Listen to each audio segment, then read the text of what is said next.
Selamat datang di Liputan 6 SCTV. Program ini mempertemukan berbagai pihak, lembaga, warga, dan kalangan berkepentingan. Berdiskusi dan bersinergi menjadi solusi mewujudkan Indonesia yang lebih baik. Bersama Skolastika Sylvia, inilah Indonesia Connect.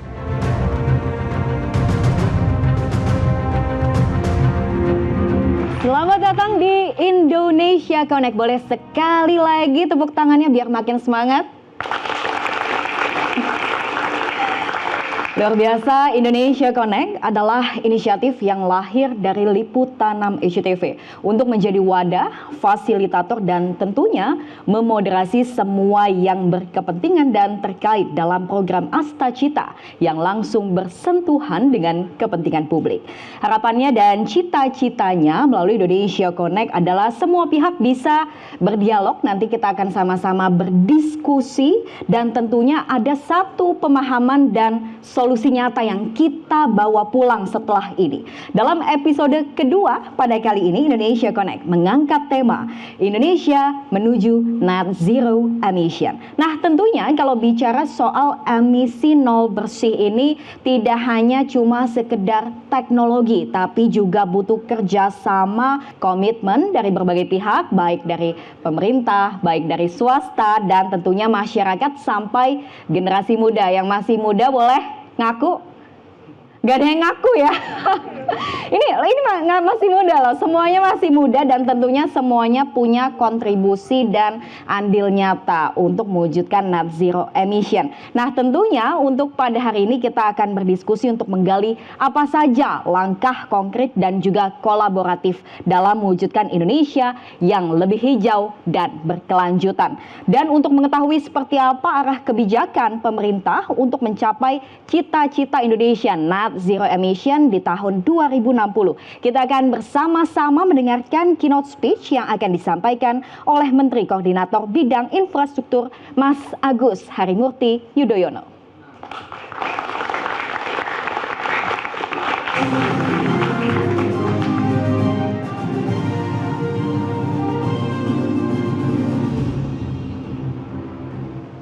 Assalamualaikum warahmatullahi wabarakatuh.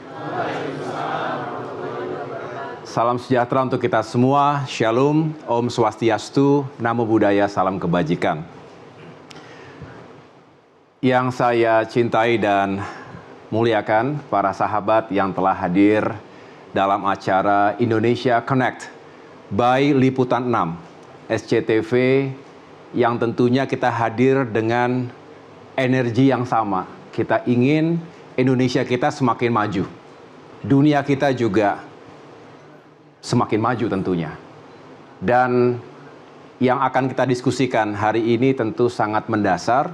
Oleh karena itu saya mengucapkan pertama-tama terima kasih kepada Liputan 6 yang telah menginisiasi Indonesia Connect, menghadirkan para pecinta lingkungan, para pecinta transisi energi yang baru dan terbarukan, dan tentunya generasi muda, mahasiswa-mahasiswi yang juga kita harapkan akan menjadi yang terdepan untuk menjaga dan sekaligus mewujudkan Indonesia yang semakin sejahtera dan juga tetap menjaga kelestarian lingkungan hidup kita. Toward a sustainable and prosperous Indonesia adalah menjadi tema utama hari ini. Saya ingin mengajak kita semua melihat 3 agenda besar yang ada dalam presentasi ini. Yang pertama, mari kita sama-sama menganalisa megatrend global yang kita hadapi hari ini dan mungkin beberapa dekade ke depan di abad ke-21 ini. Yang kedua, tentu kita juga harus memahami apa yang menjadi komitmen Indonesia, yaitu untuk meningkatkan pertumbuhan ekonomi, sekaligus kita ingin mengurangi emisi. Karena seringkali kita dihadapkan pada 2 kepentingan yang sama-sama tidak bisa ditunda. Kita ingin menjadi negara maju, ekonomi kita harus tumbuh tinggi. Kita ingin Indonesia menjadi negara yang makmur, yang sejahtera. Tidak boleh ada yang tertinggal. Apalagi kemudian selama berpuluh-puluh tahun kita terjebak dalam yang disebut sebagai middle income trap. Tapi sekali lagi kita tidak boleh melaksanakan pembangunan kemudian dengan merusak bumi kita. Hanya ada satu bumi kita. Tidak terpikir kita untuk mencari bumi yang lain. Dan paling tidak yang bisa kita lakukan hari ini adalah untuk menjaga apa yang kita miliki. Itulah bentuk tanggung jawab kita untuk anak cucu dan generasi penerus kita. Dan yang terakhir adalah tentunya sesuai dengan portfolio dan amanah yang sedang saya jalankan. Di bawah kepemimpinan Bapak Presiden Prabowo Subianto, infrastruktur akan terus dibangun. Tetapi sekali lagi harus menjunjung tinggi aspek-aspek keberlanjutan.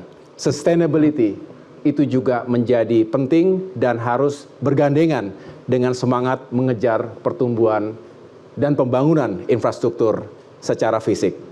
Saya masuk ke agenda pertama, megatrend global. Teman-teman, kita semua memahami bahwa dunia sedang tidak baik-baik saja. Perang terjadi di sana-sini, ketegangan geopolitik melibatkan negara-negara di dunia, bukan hanya negara yang adidaya, tetapi juga middle power di berbagai kawasan di dunia.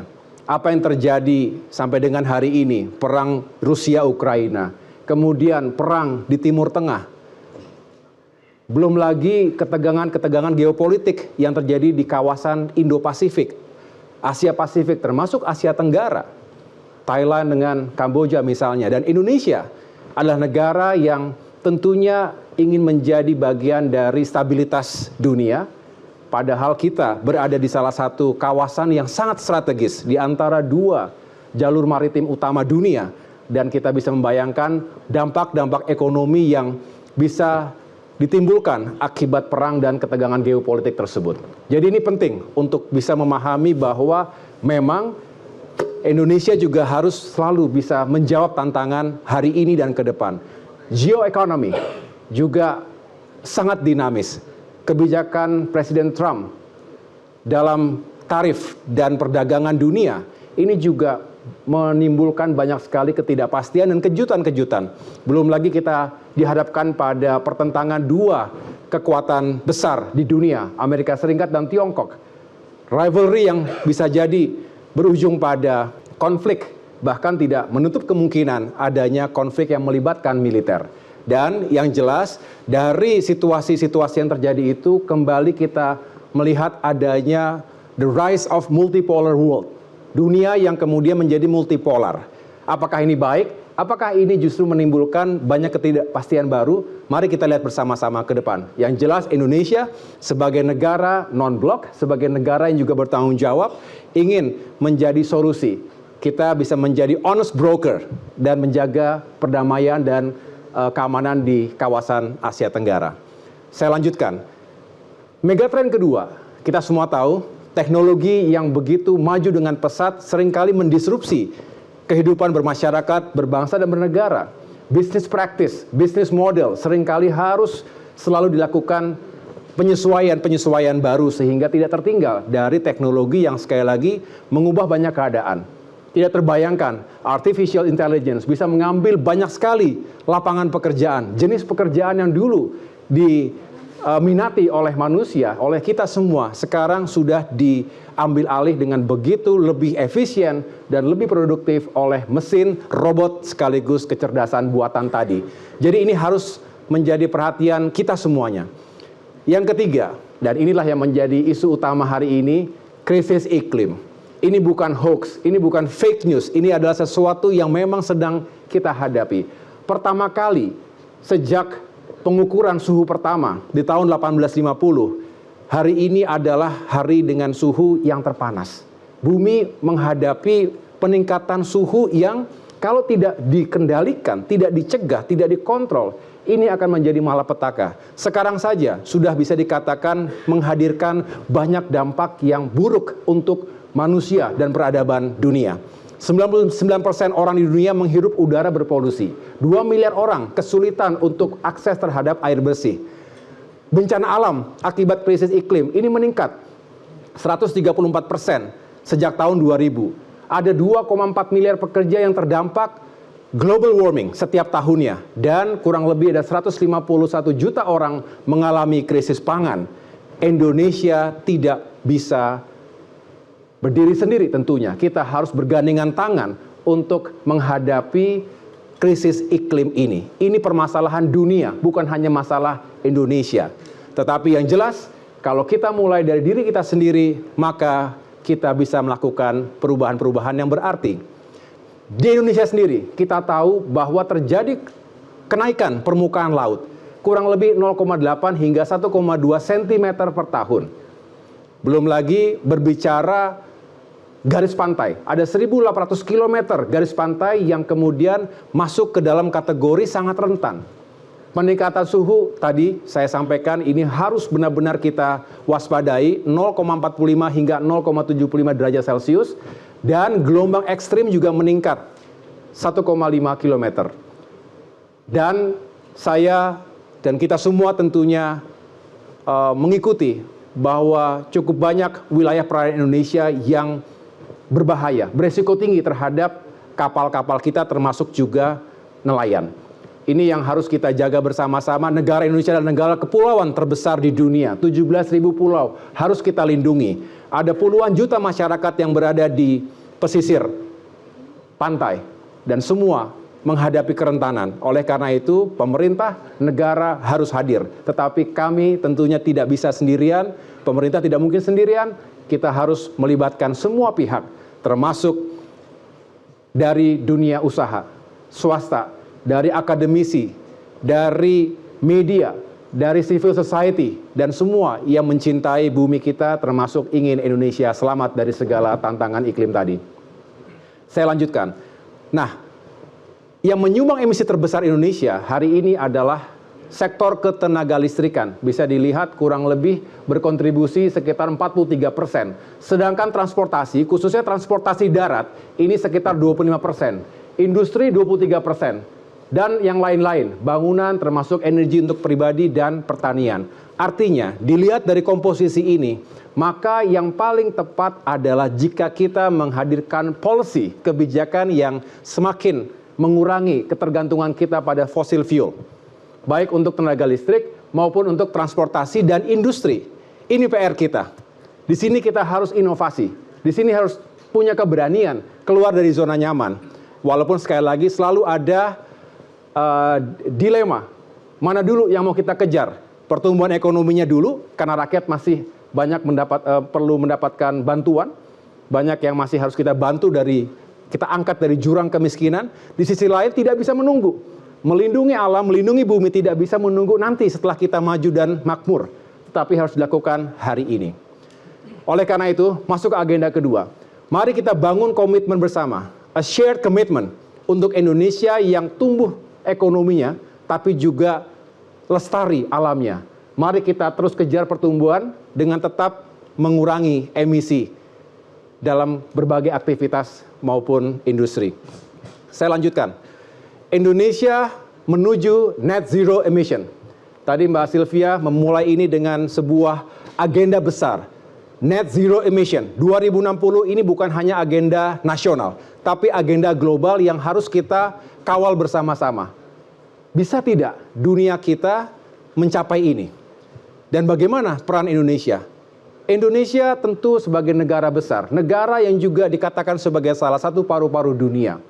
Ini harus dan sangat dinantikan perannya oleh masyarakat dunia. Setiap saya dan kita semua berkomunikasi dengan berbagai kalangan internasional, baik pemerintah, non-government, termasuk berbagai kalangan di dunia bisnis, semua berharap Indonesia menjadi salah satu yang terdepan. Tapi saya katakan, tidak fair kalau seolah-olah negara berkembang yang paling bertanggung jawab saat ini untuk mencegah terjadinya pemanasan global, ketika apa yang terjadi saat ini juga dampak konsekuensi dari apa yang telah dilakukan oleh negara-negara maju yang terlebih dahulu sudah menikmati kemakmuran bagi rakyatnya.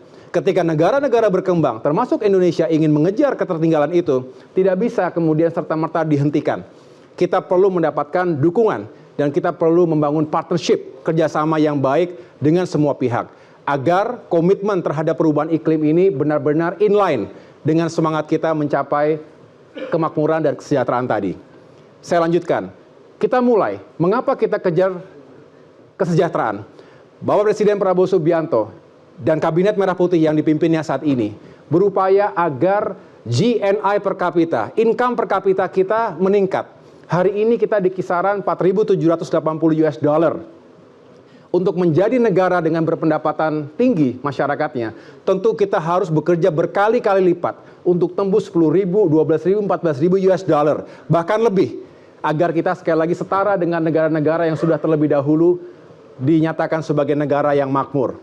Bukan hanya GNI per kapita, kita bicara Human Development Index, indeks pembangunan manusia. Ini mengapa program-program makan bergizi gratis, program sekolah rakyat, program sekolah gratis termasuk cek kesehatan gratis. Ini untuk menunjang agar kualitas sumber daya manusia kita juga semakin baik. Jangan tertinggal. Kita punya penduduk 285 juta orang. Pertanyaannya bukan pada jumlah tapi pada kualitasnya. Kalau kita ingin menjadi negara yang maju, apalagi emas 2045, SDM kita harus cerdas, harus sehat, harus punya skills, keterampilan untuk menjawab tantangan dan megatrends global tadi. Jadi ini pekerjaan yang tidak mudah. Harus kita kawal bersama-sama. Kelompok masyarakat berdasarkan tingkat kesejahteraan. Ini juga bisa dilihat bahwa kita masih punya PR yang luar biasa.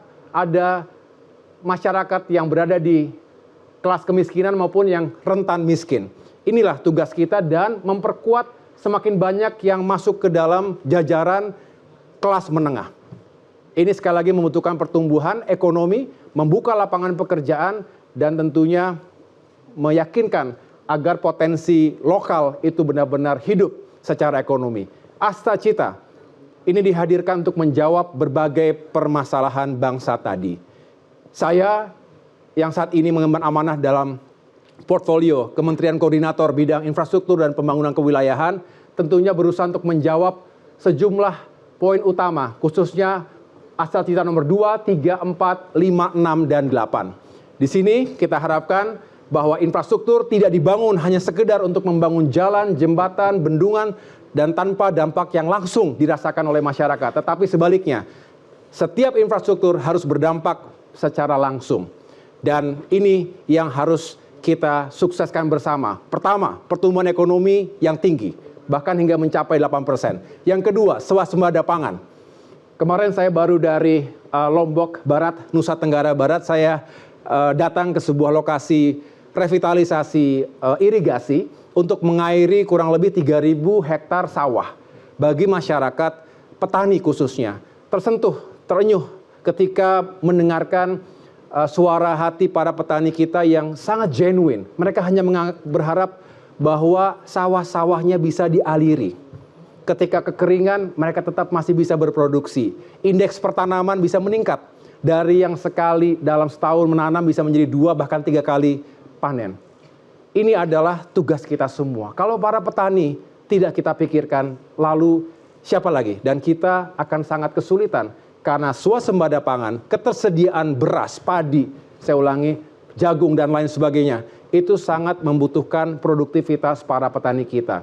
Lahannya harus disiapkan, pupuk, bibitnya juga harus tersedia, dan distribusi logistik dari sawah-sawah tadi menuju ke titik distribusi, termasuk juga pasar pada akhirnya. Ini juga harus disiapkan, infrastruktur jalannya.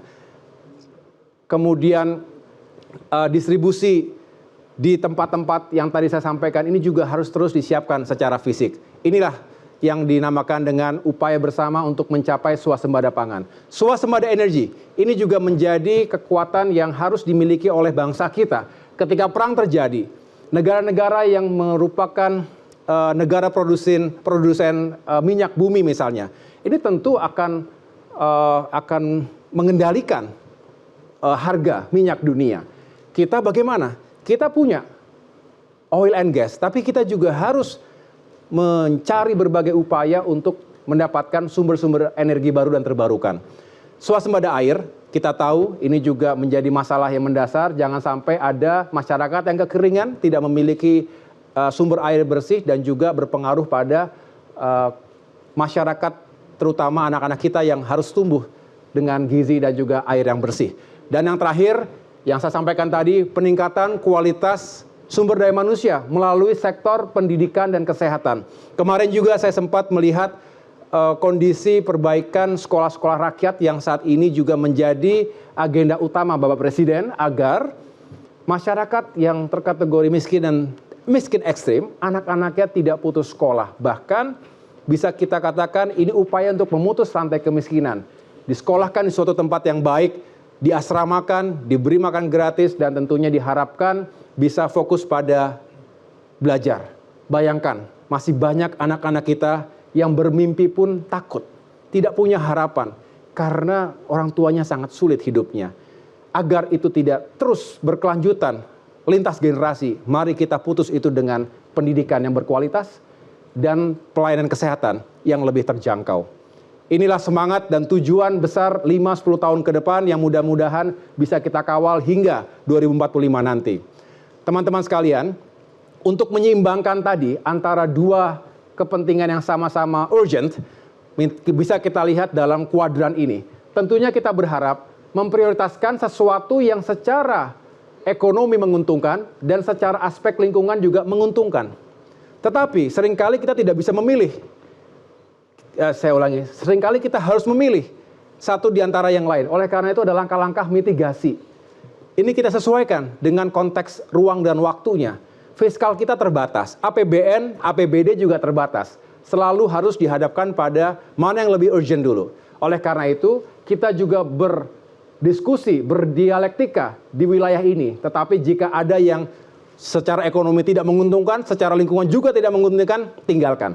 Tidak perlu lagi kita fokus di sini. Kita fokus saja di upaya-upaya yang rasional, tetapi juga tetap menyimpan idealisme yang jangka panjang. Saya lanjutkan. Bapak Ibu sekalian, bisa disederhanakan bahwa apa yang kita lakukan hari ini, pembangunan itu harus selalu diorientasikan pada upaya membuka lapangan pekerjaan. Ketika masih banyak yang belum mendapatkan pekerjaan, maka industri, dunia swasta, termasuk pemerintah harus memberikan segala kebijakan dan juga mekanisme agar terbuka lapangan pekerjaan yang baik. Mereka yang sudah sekolah, sudah kuliah bahkan, harus segera terserap ke lapangan pekerjaan yang formal dan layak. Yang kedua, propur, kita harus menghadirkan kebijakan yang berorientasi dan sekaligus berpihak pada masyarakat yang tidak mampu, masyarakat miskin. Ini adalah keadilan sosial. Ini bukan hanya masalah ekonomi, tetapi mari kita buktikan bahwa kemerdekaan itu real untuk semua. Dan yang ketiga, boleh tepuk tangan? Yang ketiga adalah pro pertumbuhan, growth. Tetapi jangan hanya kita mengejar pertumbuhan tinggi. Ingat, ada sejumlah daerah, saya bicara dan berkeliling ke berbagai daerah, ada sejumlah daerah yang pertumbuhan tinggi. Tapi ironisnya, kemiskinan juga meningkat. Artinya gap, disparitas antara yang punya dengan tidak punya, ini menjadi makin besar. Nah, negara tidak boleh abai. Ingat bahwa pasal 33 yang juga mengamanatkan kepada kita bahwa semua kekayaan yang terkandung di bumi kita, air kita, itu sebesar-besarnya untuk kemakmuran masyarakat. Semua, for all. Infrastruktur juga untuk semua. Tidak boleh hanya memprioritaskan mereka yang sudah sebetulnya sangat mapan, sedangkan yang infrastruktur dasar, yang sangat dibutuhkan, para petani tadi, yang hanya mengharapkan ada irigasi, ada saluran yang bisa mereka gunakan setiap saat, jalan desa yang cuman mungkin nggak lebar-lebar amat begitu, itu bisa digunakan untuk membawa hasil panennya. That's it, itu saja sebetulnya. Nah, kita harus fokus ke sana. Jadi saya mengajak kita semua untuk selalu bertanya, apa bentuk infrastruktur seperti apa yang bisa berdampak langsung pada masyarakat luas. Dan yang terakhir tentu pro environment. Semangat kita sama di sini. Saya lihat semuanya menggunakan simbol-simbol yang mengedepankan bahwa kita harus fokus pada energi baru dan terbarukan, termasuk konversi mobil-mobil ataupun kendaraan listrik. Ya, kita tahu bahwa itu juga berkontribusi yang sangat signifikan. Dan terakhir, mari kita bangun semangat infrastruktur yang berkelanjutan. Tata ruang, pertama, harus menjadi panglima pembangunan. Kami saat ini sedang mengawal yang namanya One Special Planning Policy, kebijakan satu tata ruang. sebagai komplement dari kebijakan satu peta, one map policy. Tanah kita nggak semakin banyak, segitu-gitu saja, betul ya? Sedangkan penduduk kita makin banyak.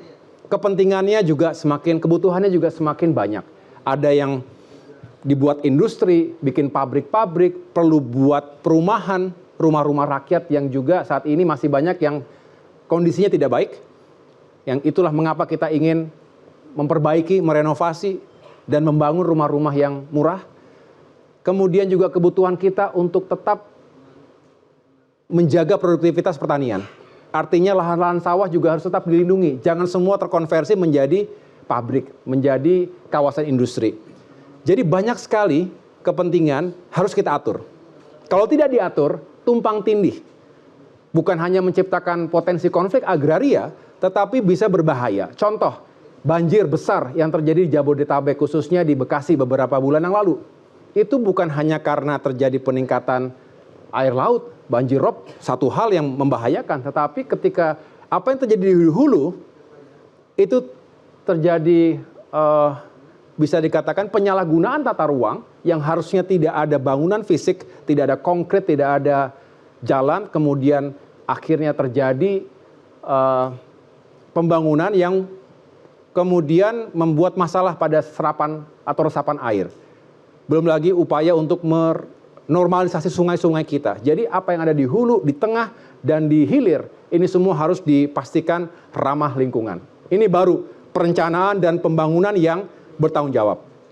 Ini melibatkan banyak sekali pemerintah daerah karena pemerintah pusat tidak mungkin sendirian. Yang kedua, nah ini, pengembangan infrastruktur konektivitas yang rendah emisi. Saya baru hadir tadi, mohon maaf agak sedikit terlambat, baru saja membuka sebuah expo ataupun eksibisi tentang railway dan juga tentang maritime transport. Jadi sama-sama kita berupaya untuk mencari solusi bagaimana menurunkan emisi karbon CO2 dalam ranah transportasi, baik darat, laut, udara, maupun kereta api.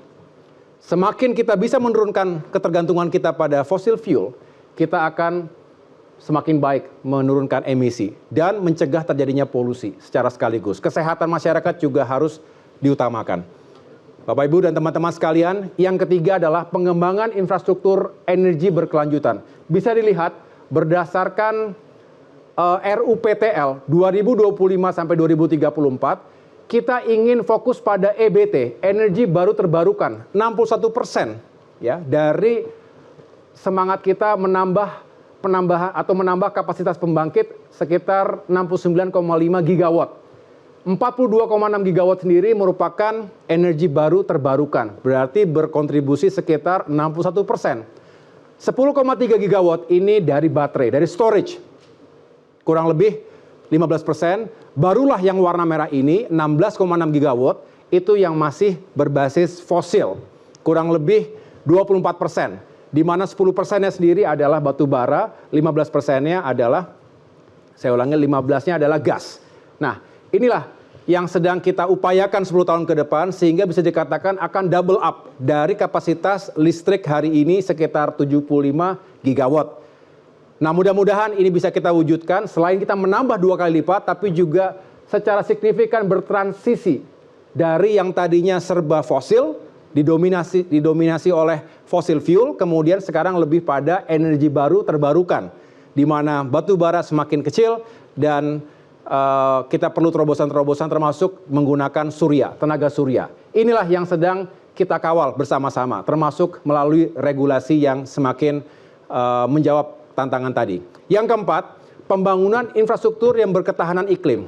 Teman-teman, kita tahu Indonesia tanpa terdampak global warming, termasuk juga krisis iklim, Indonesia sudah berada dalam sebuah kawasan yang memang rentan. Rings of fire, kita tahu setiap kali gempa bisa terjadi, bahkan tsunami. Mudah-mudahan Indonesia selalu terlindung. Masyarakat kita selalu terlindung dari segala bentuk bencana yang mengakibatkan korban jiwa dan kerugian material. Oleh karena itu, pembangunan tidak bisa hanya menggunakan cara-cara, metodologi, dan teknologi yang tertinggal. harus semakin modern, semakin adaptif, semakin resilient terhadap berbagai dampak bencana alam. Pembangunan ruang terbuka hijau ini sebuah kewajiban, bukan hanya bagus untuk tata kota, manis dilihat, bukan, tetapi ini adalah sebuah kebutuhan. Yang suka lari di sini ada, yang suka olahraga? Wah, kapan-kapan kita ikut lari bareng ya. Kita pasti mendambakan ruang terbuka hijau, sulit loh untuk mendapatkan itu. Padahal itu adalah bukan sebuah kemewahan, harusnya menjadi sebuah hak bagi warga negara, warga kota. Oleh karena itu saya mendorong semua pemimpin daerah yang fokus juga untuk membuka ruang-ruang terbuka hijau. Artinya kita juga memang memberikan ruang untuk manusia, masyarakat bisa sehat. Sekaligus juga mengurangi dampak-dampak polusi yang berlebihan. Irigasi dan berbagai fasilitas ataupun infrastruktur dasar terkait dengan sumber daya air untuk air baku, untuk pengairan sawah, termasuk juga untuk mengendalikan banjir. Ya, bendungan itu banyak fungsinya. Salah satunya tentu mengendalikan banjir dan memberikan suplai air bagi masyarakat. Ini harus dilakukan. Bayangkan Jakarta, tempat kita berada ini, ada bagian pantai utara Jakarta yang land subsidence. Tanahnya berkurang 10 cm per tahun. 10 tahun 1 meter. Makin turun. Mengapa? Karena jutaan penduduk mengambil air dari dalam tanah. Sehingga permukaan tanah menurun. Sedangkan sisi lain, permukaan air laut meningkat. Harus ada suplai air bersih dari bendungan-bendungan yang memang besar. Contohnya Jatiluhur dari Jawa Barat dan juga dari Banten. Nah, kita berharap ini semakin memberikan ketahanan terhadap permasalahan lingkungan ke depan. Pelindungan pasir, saya ulangi, pelindungan banjir di pesisir. Ini kita ketahui bahwa Indonesia, terutama Pulau Jawa, utaranya itu baik dari Banten, Jakarta hingga Jawa Timur, ada sejumlah lokasi yang rentan banjir rob, termasuk Semarang, Demak. Nah, inilah mengapa beberapa saat yang lalu Bapak Presiden juga menugaskan kepada kita semua untuk benar-benar merancang sebuah pertahanan pantai, tanggul, bukan tanggul pantai saja tapi tanggul laut yang lebih bisa menjaga dan memproteksi masyarakat kita yang rentan tadi. Lalu infrastruktur pengelolaan sampah minim emisi. Sering kita mendengar waste to energy.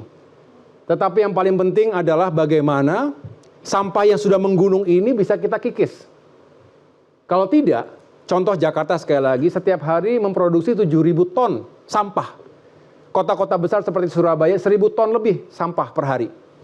Nah, metropolitan yang lain juga sama. Oleh karenanya harus dicari cara sekaligus teknologi yang terbaik untuk bisa mengikis sampah, bahkan dengan potensi mengubah sampah menjadi energi yang terbarukan.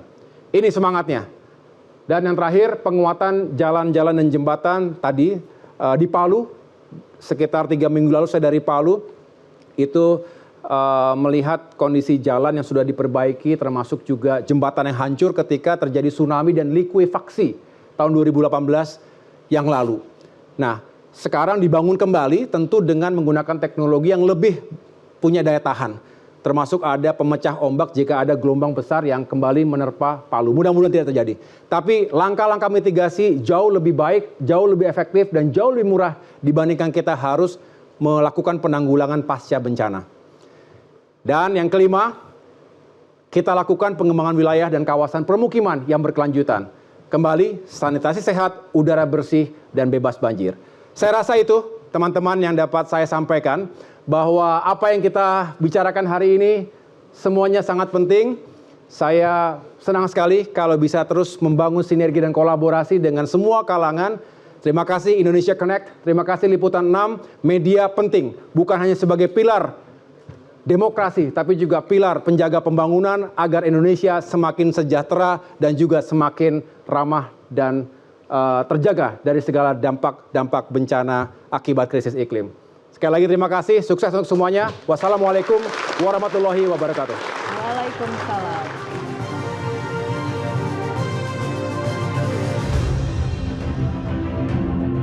Ya, tadi kita sudah dengarkan bersama bagaimana arah kebijakan yang disampaikan langsung oleh Menko AHY. Nah, ibarat tujuannya ini sudah ada, tapi bagaimana dengan kendaraan menuju ke sananya? Kita akan membahasnya dalam Indonesia Connect kali ini untuk mengetahui apa saja aksi turunan dari kebijakan pemerintah tadi yang sudah dilakukan dan tentunya yang akan dilakukan. Dan sudah hadir di lingkaran Indonesia Connect, saya akan sapa satu persatu Deputi Bidang Koordinasi Infrastruktur Dasar Kementerian Koordinator Infrastruktur Bapak Muhammad Rahmat Kaimuddin. Pak Rahmat, dan selanjutnya di sebelah kiri juga sudah hadir Bapak Aryon Maro, Manajer Transisi Energi PT PLN. Pak Aryon, terima kasih. Dan juga sudah hadir tadi pemerintah, nah kemudian ada pihak swastanya yang juga sudah duduk bersama-sama, Head of Public and Government Relation PT BYD Motor Indonesia, Mas Luther T. Panjaitan. Dan juga yang ada di kiri kanan saya, yang akan mewakili pertanyaan publik dari sisi masyarakat, yaitu Mas Zagi Berian selaku Founder Society of Renewable Energy. Terima kasih sudah hadir. Dan juga Mas Deon Arinaldo selaku Program Manager Energy System Transformation Institute for Essential Services Reform. Nanti kita akan tukar pikiran di sini semuanya soal kebijakan-kebijakannya, apakah sudah on track nih dengan target net zero emission di tahun 2060. Dan saya juga ingin menyapa teman-teman komunitas yang hadir pada siang ini. Terima kasih. Ada koleksi komunitas mobil elektrik Indonesia. Mana suaranya? Ini kesini naik mobil listrik semua ya? Iya, minimal bus listrik lah ya. Oke, nah kemudian ada komunitas SRI, Society Renewable Energy. Ini masanya ya Mas ya? Boleh dong sapa semuanya? Halo. Dan tentunya juga teman-teman komunitas mahasiswa mewakili generasi muda pada saat ini. Dan tentunya sebelum berdiskusi, kita nanti akan berdiskusi, berbincang, berdialog. Saya akan memberikan kesempatan kepada 3 narasumber utama kita untuk memaparkan gagasannya terkait tema kita. Nah, pertama pastinya kita perlu tahu dulu nih dari peran infrastruktur dasar dalam melakukan transisi energi. Bagaimana integrasi dari infrastruktur hijau ini bisa menjadi kunci percepatan energi bersih di Indonesia. Untuk itu kita akan bersama-sama mendengarkan penjelasan dari Pak Rahmat Kaimuddin. Pak Rahmat. Ya, terima kasih Bu Sylvia. Teman-teman semua, adik-adik, bapak-bapak, ibu-ibu. Mungkin tadi Pak Aye sudah menyampaikan tadi ya, tujuannya sudah jelas. Kita perlu ekonominya tumbuh, tapi kita juga perlu ngensim. Ya, jadi itu udah 2 hal yang sudah dari Clio. Nah, sekarang pertanyaannya kalau kita mau net zero, apa sih betul net zero? Apa? Jadi intinya bagaimana caranya kita bisa mengeluarkan emisi secara net ya. Mau. Karena ini gimana? Ada 2 secara umum. Yang pertama ada yang menyerap emisi seperti hutan, seperti tanaman dan sebagainya. Kalau boleh jangan dikurangi. Ya, jadi carbon sink-nya dipertahankan ke 1. Kalau bisa ditambah. Nah yang kedua yang mungkin akan kita pengen bicarakan hari ini adalah jangan bagaimana caranya mengurangi pengeluaran greenhouse gas sendiri. Dan itu kata kuncinya adalah mengurangi penggunaan bahan bakar fosil. Sebenarnya ujungnya itu. Tadi Pak Menko udah menyampaikan bahwa sumber-sumber emisi Indonesia itu datang dari paling banyak dari pembangkitan listrik, kemudian transportasi, industri, dan yang lain-lain. Nah, kayaknya kalau dilihat, oke itu bikin aja listriknya green gitu ya, bikin aja transportasi green, gampang gitu. Nah, tapi ternyata nggak semudah itu, ya nggak semudah itu dan ini tentunya butuh kerjasama kita dan perjalanannya juga nggak bisa instan. Dan mungkin saya coba jelaskan apa yang akan kita coba lakukan secara umum menuju ke tujuan yang tadi. Kendaraannya apa, jalurnya lewat mana untuk menuju tujuan itu ya. Yang pertama mungkin kita bisa lihat bahwa masalahnya kita itu adalah hari ini memang kita banyak menggunakan fossil fuel, baik dari sisi pembangkitan energi dan juga penggunaannya, ya. Jadi dari sisi pembangkitan, penyediaan energi, faktanya hari ini mungkin nanti PLN bisa jelaskan lebih detail, mungkin sekitar 80% energi kita yang untuk listrik ya, itu dari fosil. Dan kita baru saja membangun besar-besaran PLTU, bangun besar-besaran pembangkit listrik, ibaratnya utangnya belum lunas. Apa iya mau dimatiin sekarang gitu kan? Nah, pasti kalau itu biayanya lebih tinggi. Itu satu hal. Yang kedua, dari sisi penggunaan. Dari sisi penggunaan juga, kita kembali lagi pembangkitan juga. Kita juga butuh banyak kilang minyak, kita butuh gali oil juga. Ini semuanya penting, sangat penting. Nggak bisa dengan serta-merta, oke, kita berhenti menggunakan fosil. Ada yang mau misalnya tiba-tiba listriknya mati atau listriknya nyala pada saat matahari bersinar dan angin berhembus. Kan nggak mau kan? Pasti maunya listriknya 24 jam tapi bersih. Ya itu.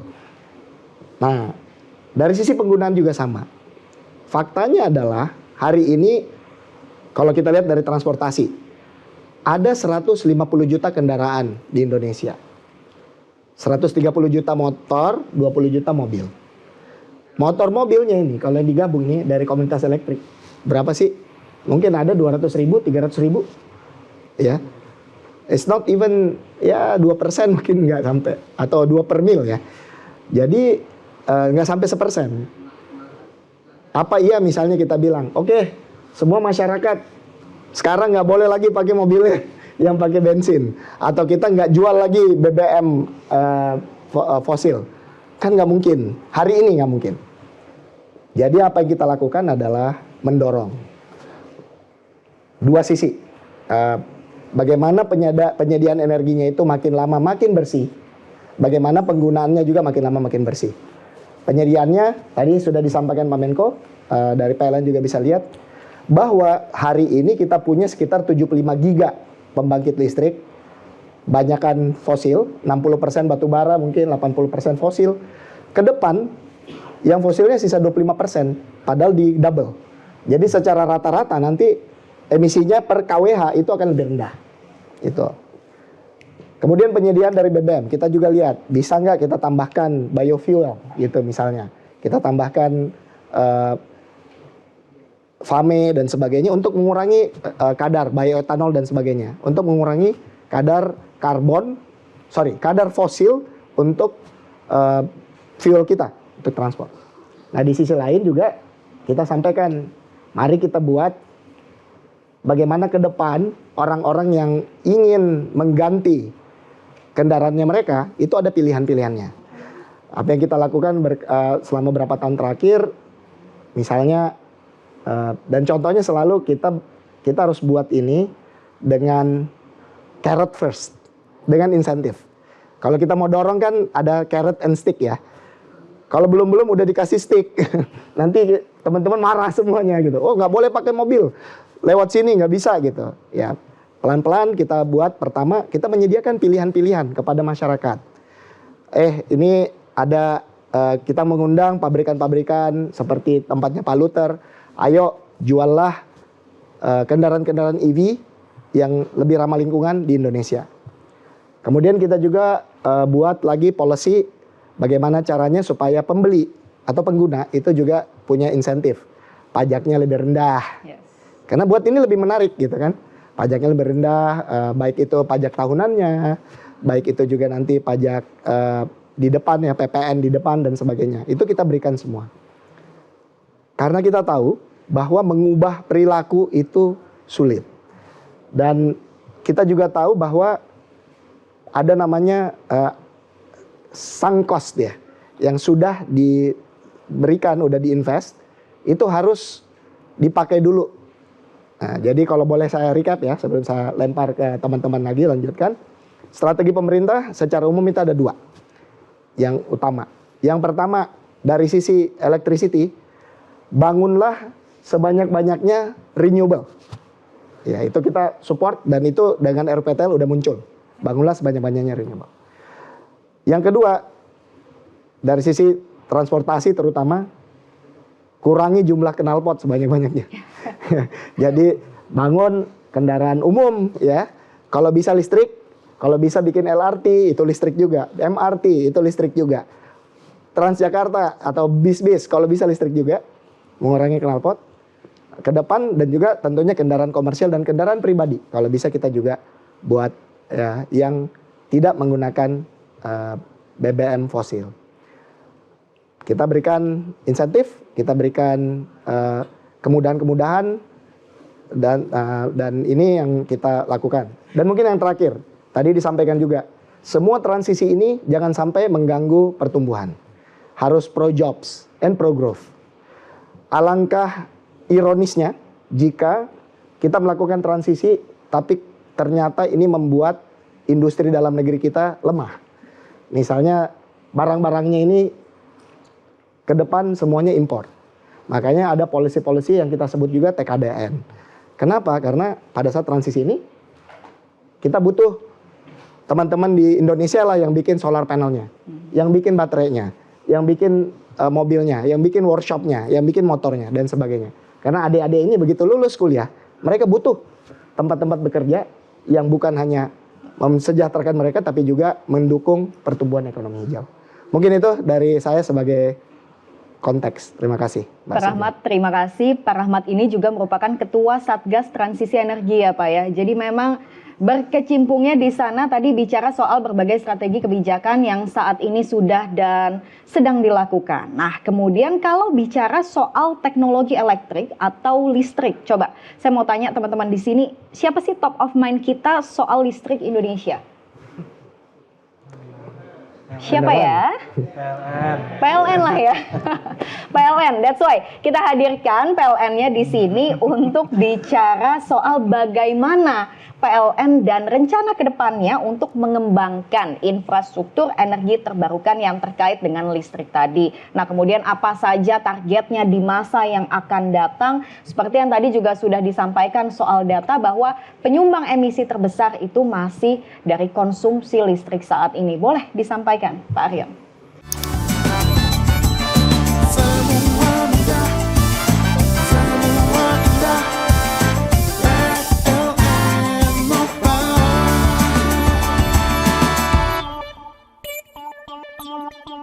Baik, terima kasih. Selamat siang, assalamualaikum warahmatullahi wabarakatuh. Tadi disampaikan top of mind kalau kita bicara listrik itu PLN ya. Yang benar, PLN itu melayani masyarakat itu dari Sabang sampai Merauke.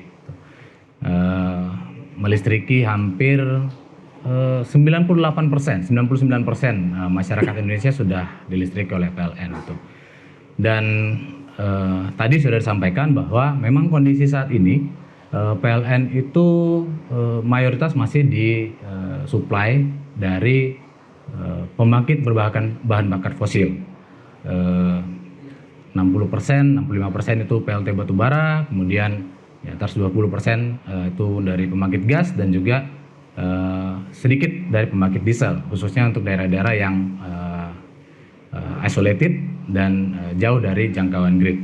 Namun kita perlu tahu bahwa sejak 2021 itu PLN sudah mencanangkan bahwa kita siap mendukung agenda pemerintah untuk bertransisi menuju net zero emission di tahun 2060 atau lebih cepat.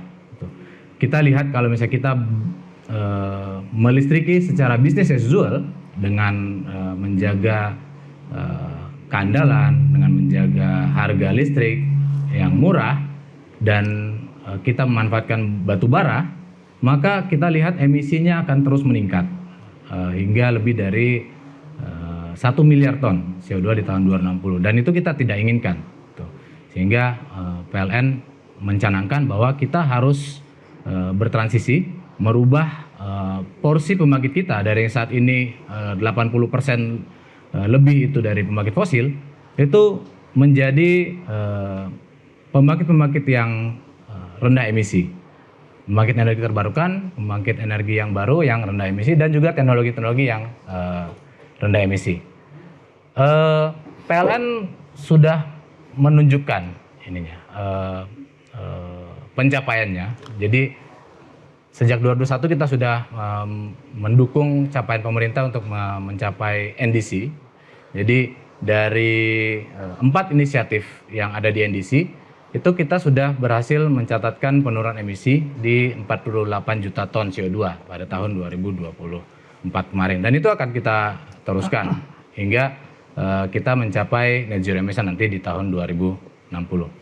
Tantangannya besar gitu, karena tadi seperti disampaikan kita tidak bisa serta-merta langsung oh ya udah ganti aja semua pembangkit fosil kita, batu bara itu langsung diganti menjadi pembangkit energi terbarukan. Di kelistrikan itu ada yang namanya energi trilema ya.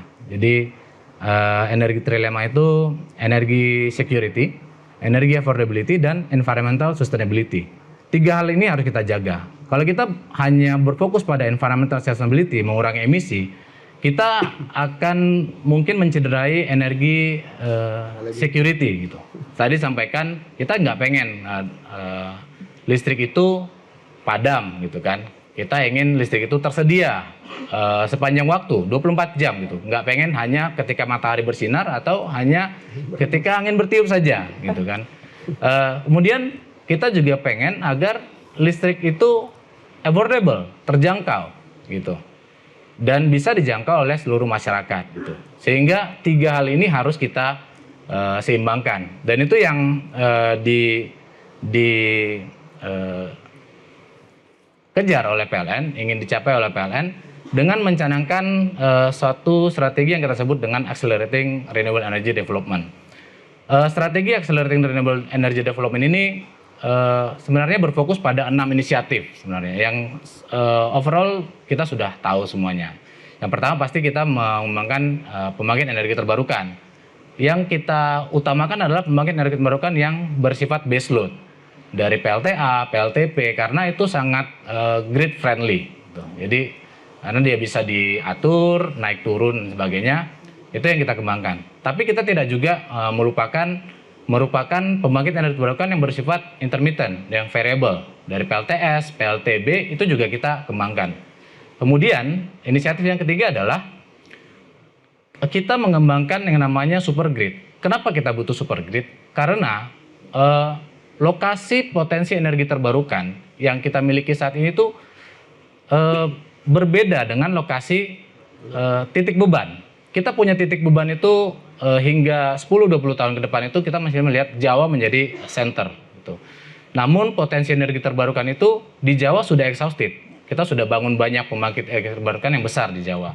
Tapi kita masih punya potensi besar di Sumatera, kita masih punya potensi besar di Kalimantan. Sehingga kita perlu membangun sebuah super grid untuk mengevakuasi energi terbarukan, daya energi terbarukan itu dari Sumatera, dari Kalimantan, dari Nusa Tenggara itu ke Jawa dan juga titik-titik beban lainnya.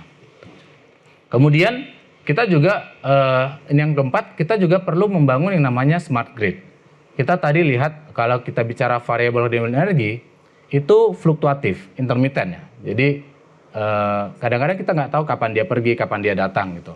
Kalau ada awan tiba-tiba maka outputnya akan turun itu. Sehingga kita perlu meningkatkan kemampuan grid kita untuk bisa menerima intermitensi tersebut. Kita perlu meningkatkan kemampuan grid dan juga sistem operator untuk bisa memprediksi output dari PLTS akan seperti apa, output dari PLTB akan seperti apa. Dan kita juga perlu memperkuat dari sisi pembangkit flexible generation agar dia bisa mengikuti ketika kita prediksi akan naik.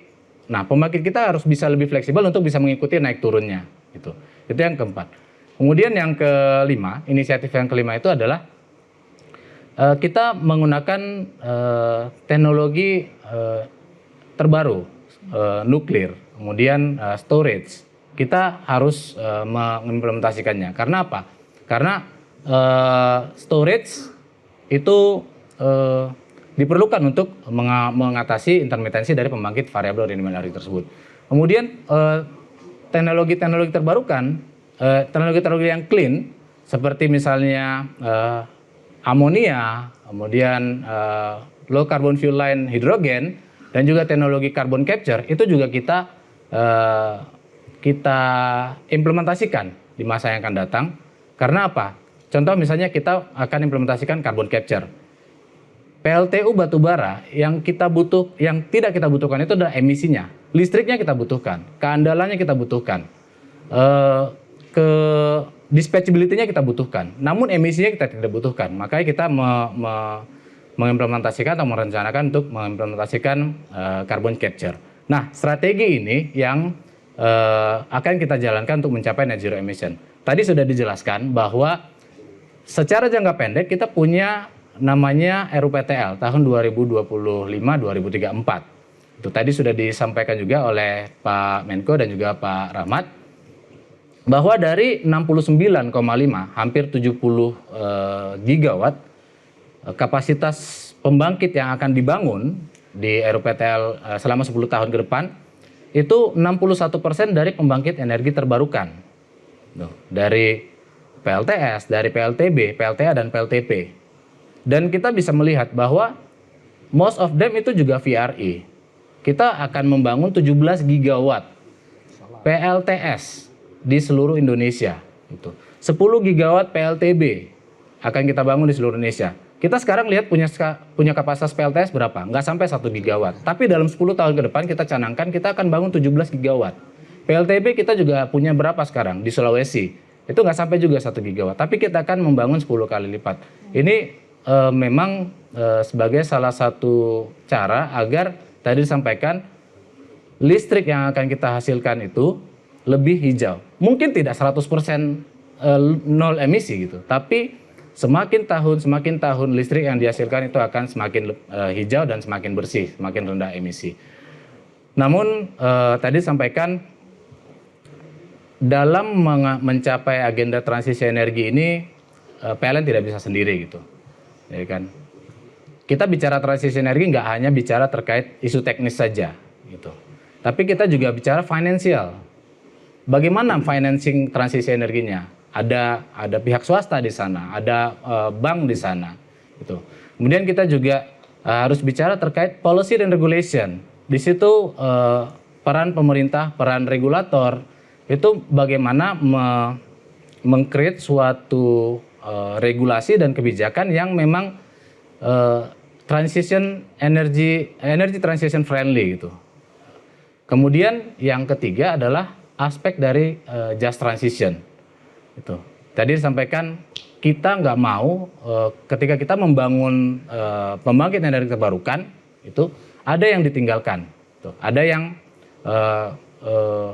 misalnya kita mau bertransisi memadamkan PLTU, kita harus perhatikan juga pekerja PLTU seperti apa, pekerja tambang batubara seperti apa. Itu yang menjadi aspek just transition.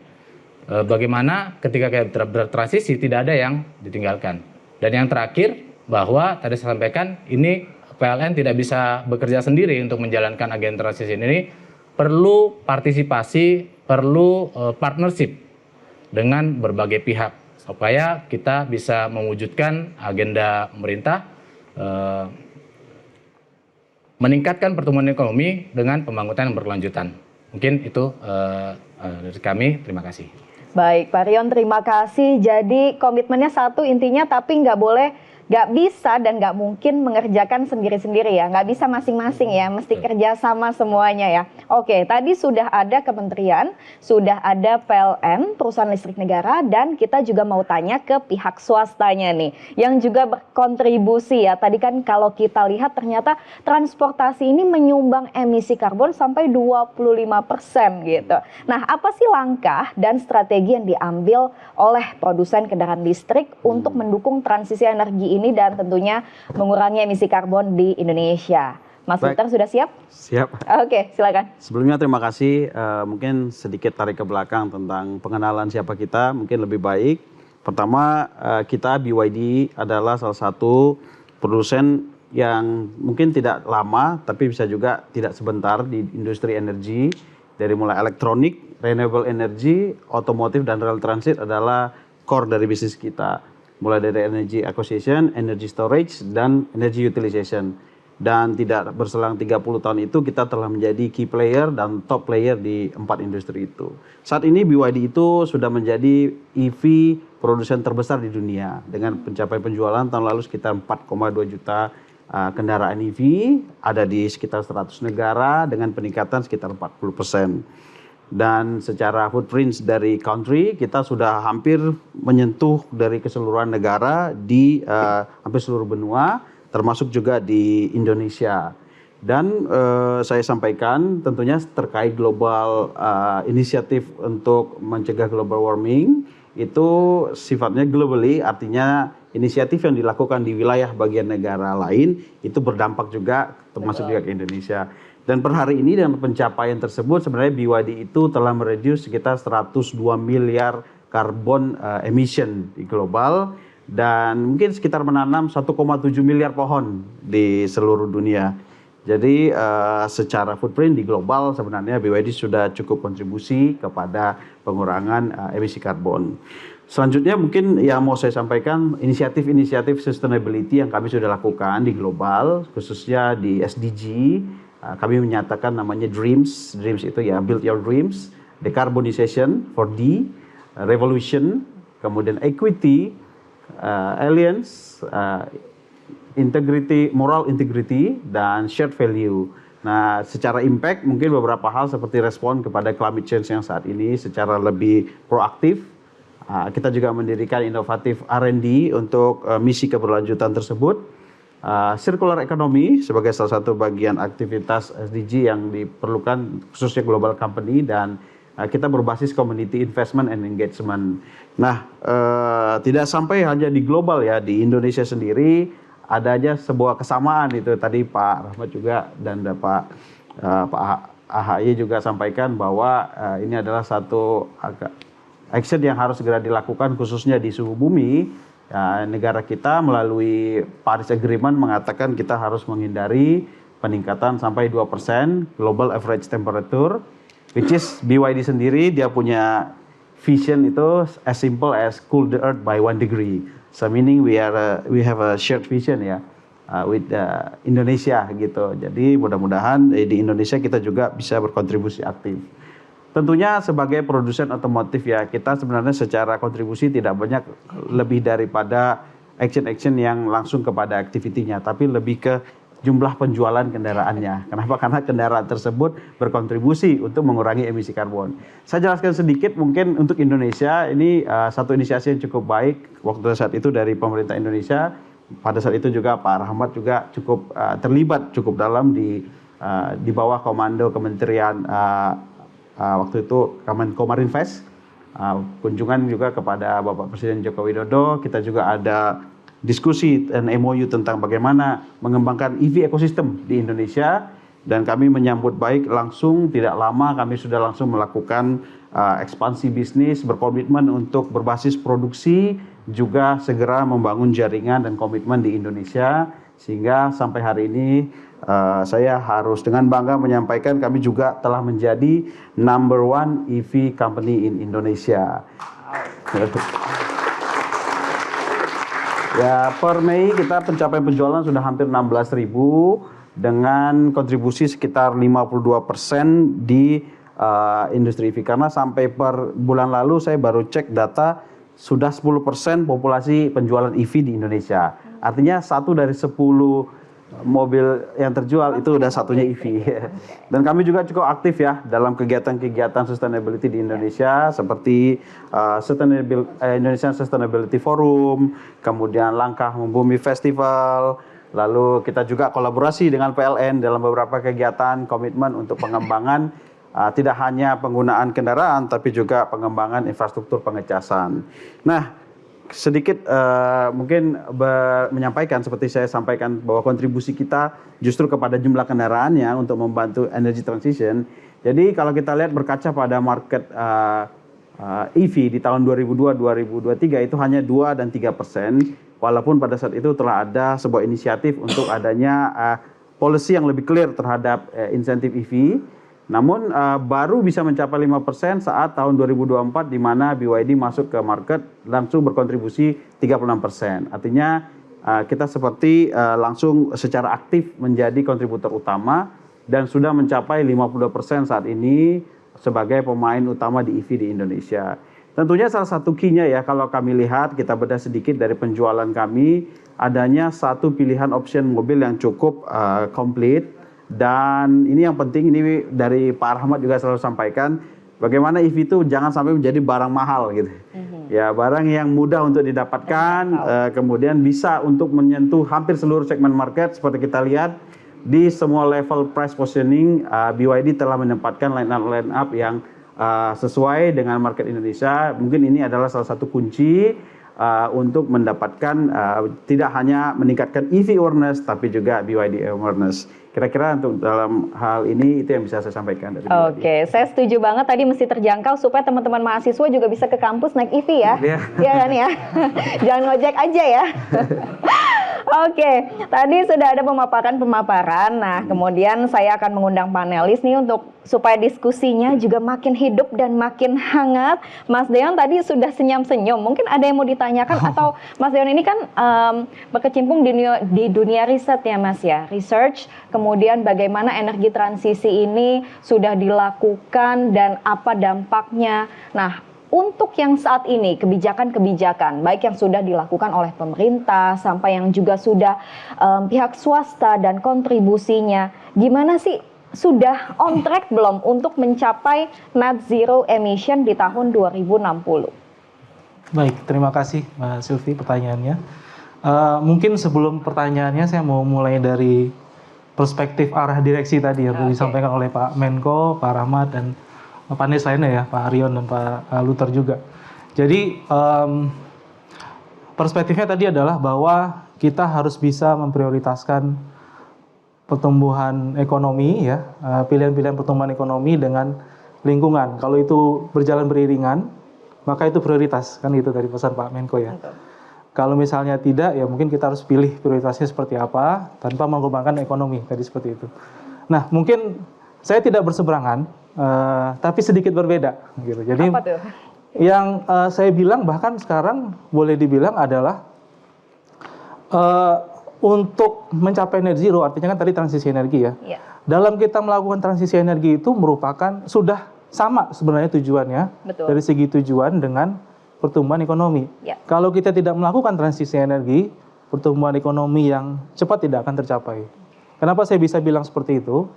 Karena sebenarnya mega trend yang tadi sempat dibahas itu terjadinya bukan 2-3 tahun ini, tapi sebenarnya sudah terjadi dekade ya. Kalau emisi ya itu udah IPCC itu udah terbentuk dari udah puluhan tahun gitu, udah menyuarakan hal yang sama. Nah, memang secara tren ini sebenarnya sudah mengubah sedikit ya kebijakan regulasi yang terjadi baik di negara lain atau secara global secara keseluruhan, serta juga meningkatkan pemahaman ataupun keinginan dari siapapun orang itu. Orang ini kan juga bisa dibilang adalah sebagai pelaku yang punya suara ya dalam menentukan ke depannya kita mau kayak apa gitu. Nah, tren ini terakselerasi kalau boleh saya bilang dalam 3-4 tahun belakang ini. Nah, kalau kita ngikutin tren ini aja, Bapak Ibu semua ya berarti harusnya dalam mungkin 5-10 tahun lagi dominasi dari produk yang mungkin rendah emisi ya dan juga di saat yang bersamaan juga ya memberikan kualitas yang baik tentunya dari segi fungsi produk tersebut ya itu bisa jadi produk yang diminati market secara dominan gitu.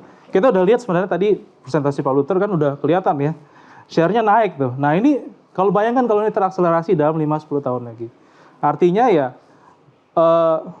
produk-produk ini harus memang punya daya jualnya itu ditentukan juga dengan bagaimana produk itu punya dampak pada lingkungan, emisi, polusi dan sebagainya. Itu akan semakin visible, semakin dituntut oleh pasar. Sehingga intensitas emisi suatu ekonomi baik Indonesia itu sangat menentukan ke depannya mungkin menentukan competitiveness dari produk kita gitu. Ya misalnya pabrik yang sama diproduksi di Indonesia dengan di negara lain yang intensitas emisinya berbeda, tapi mungkin struktur cost-nya kurang lebih aja, gitu, dari tax, dari dari labor cost ya, atau cost-cost yang lain.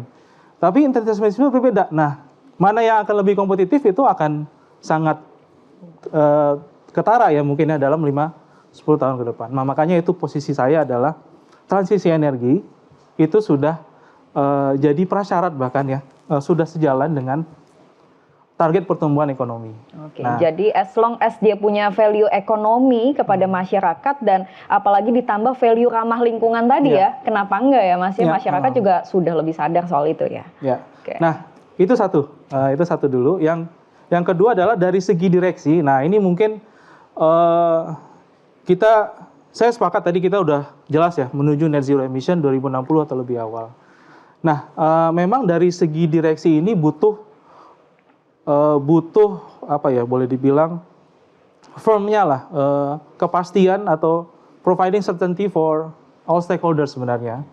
Karena ya mungkin kalau kita lihat juga direksi ini sempat ada informasi baru juga ya kan, Pak Presiden juga ketika kita mengamati pernyataan beliau ketika di Brazil punya ambisi yang lebih tuh. Nah, masih sejalan dengan 2060 atau lebih awal.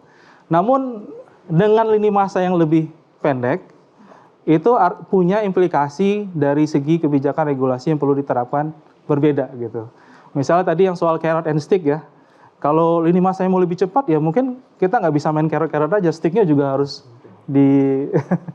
digenjot mungkin gitu.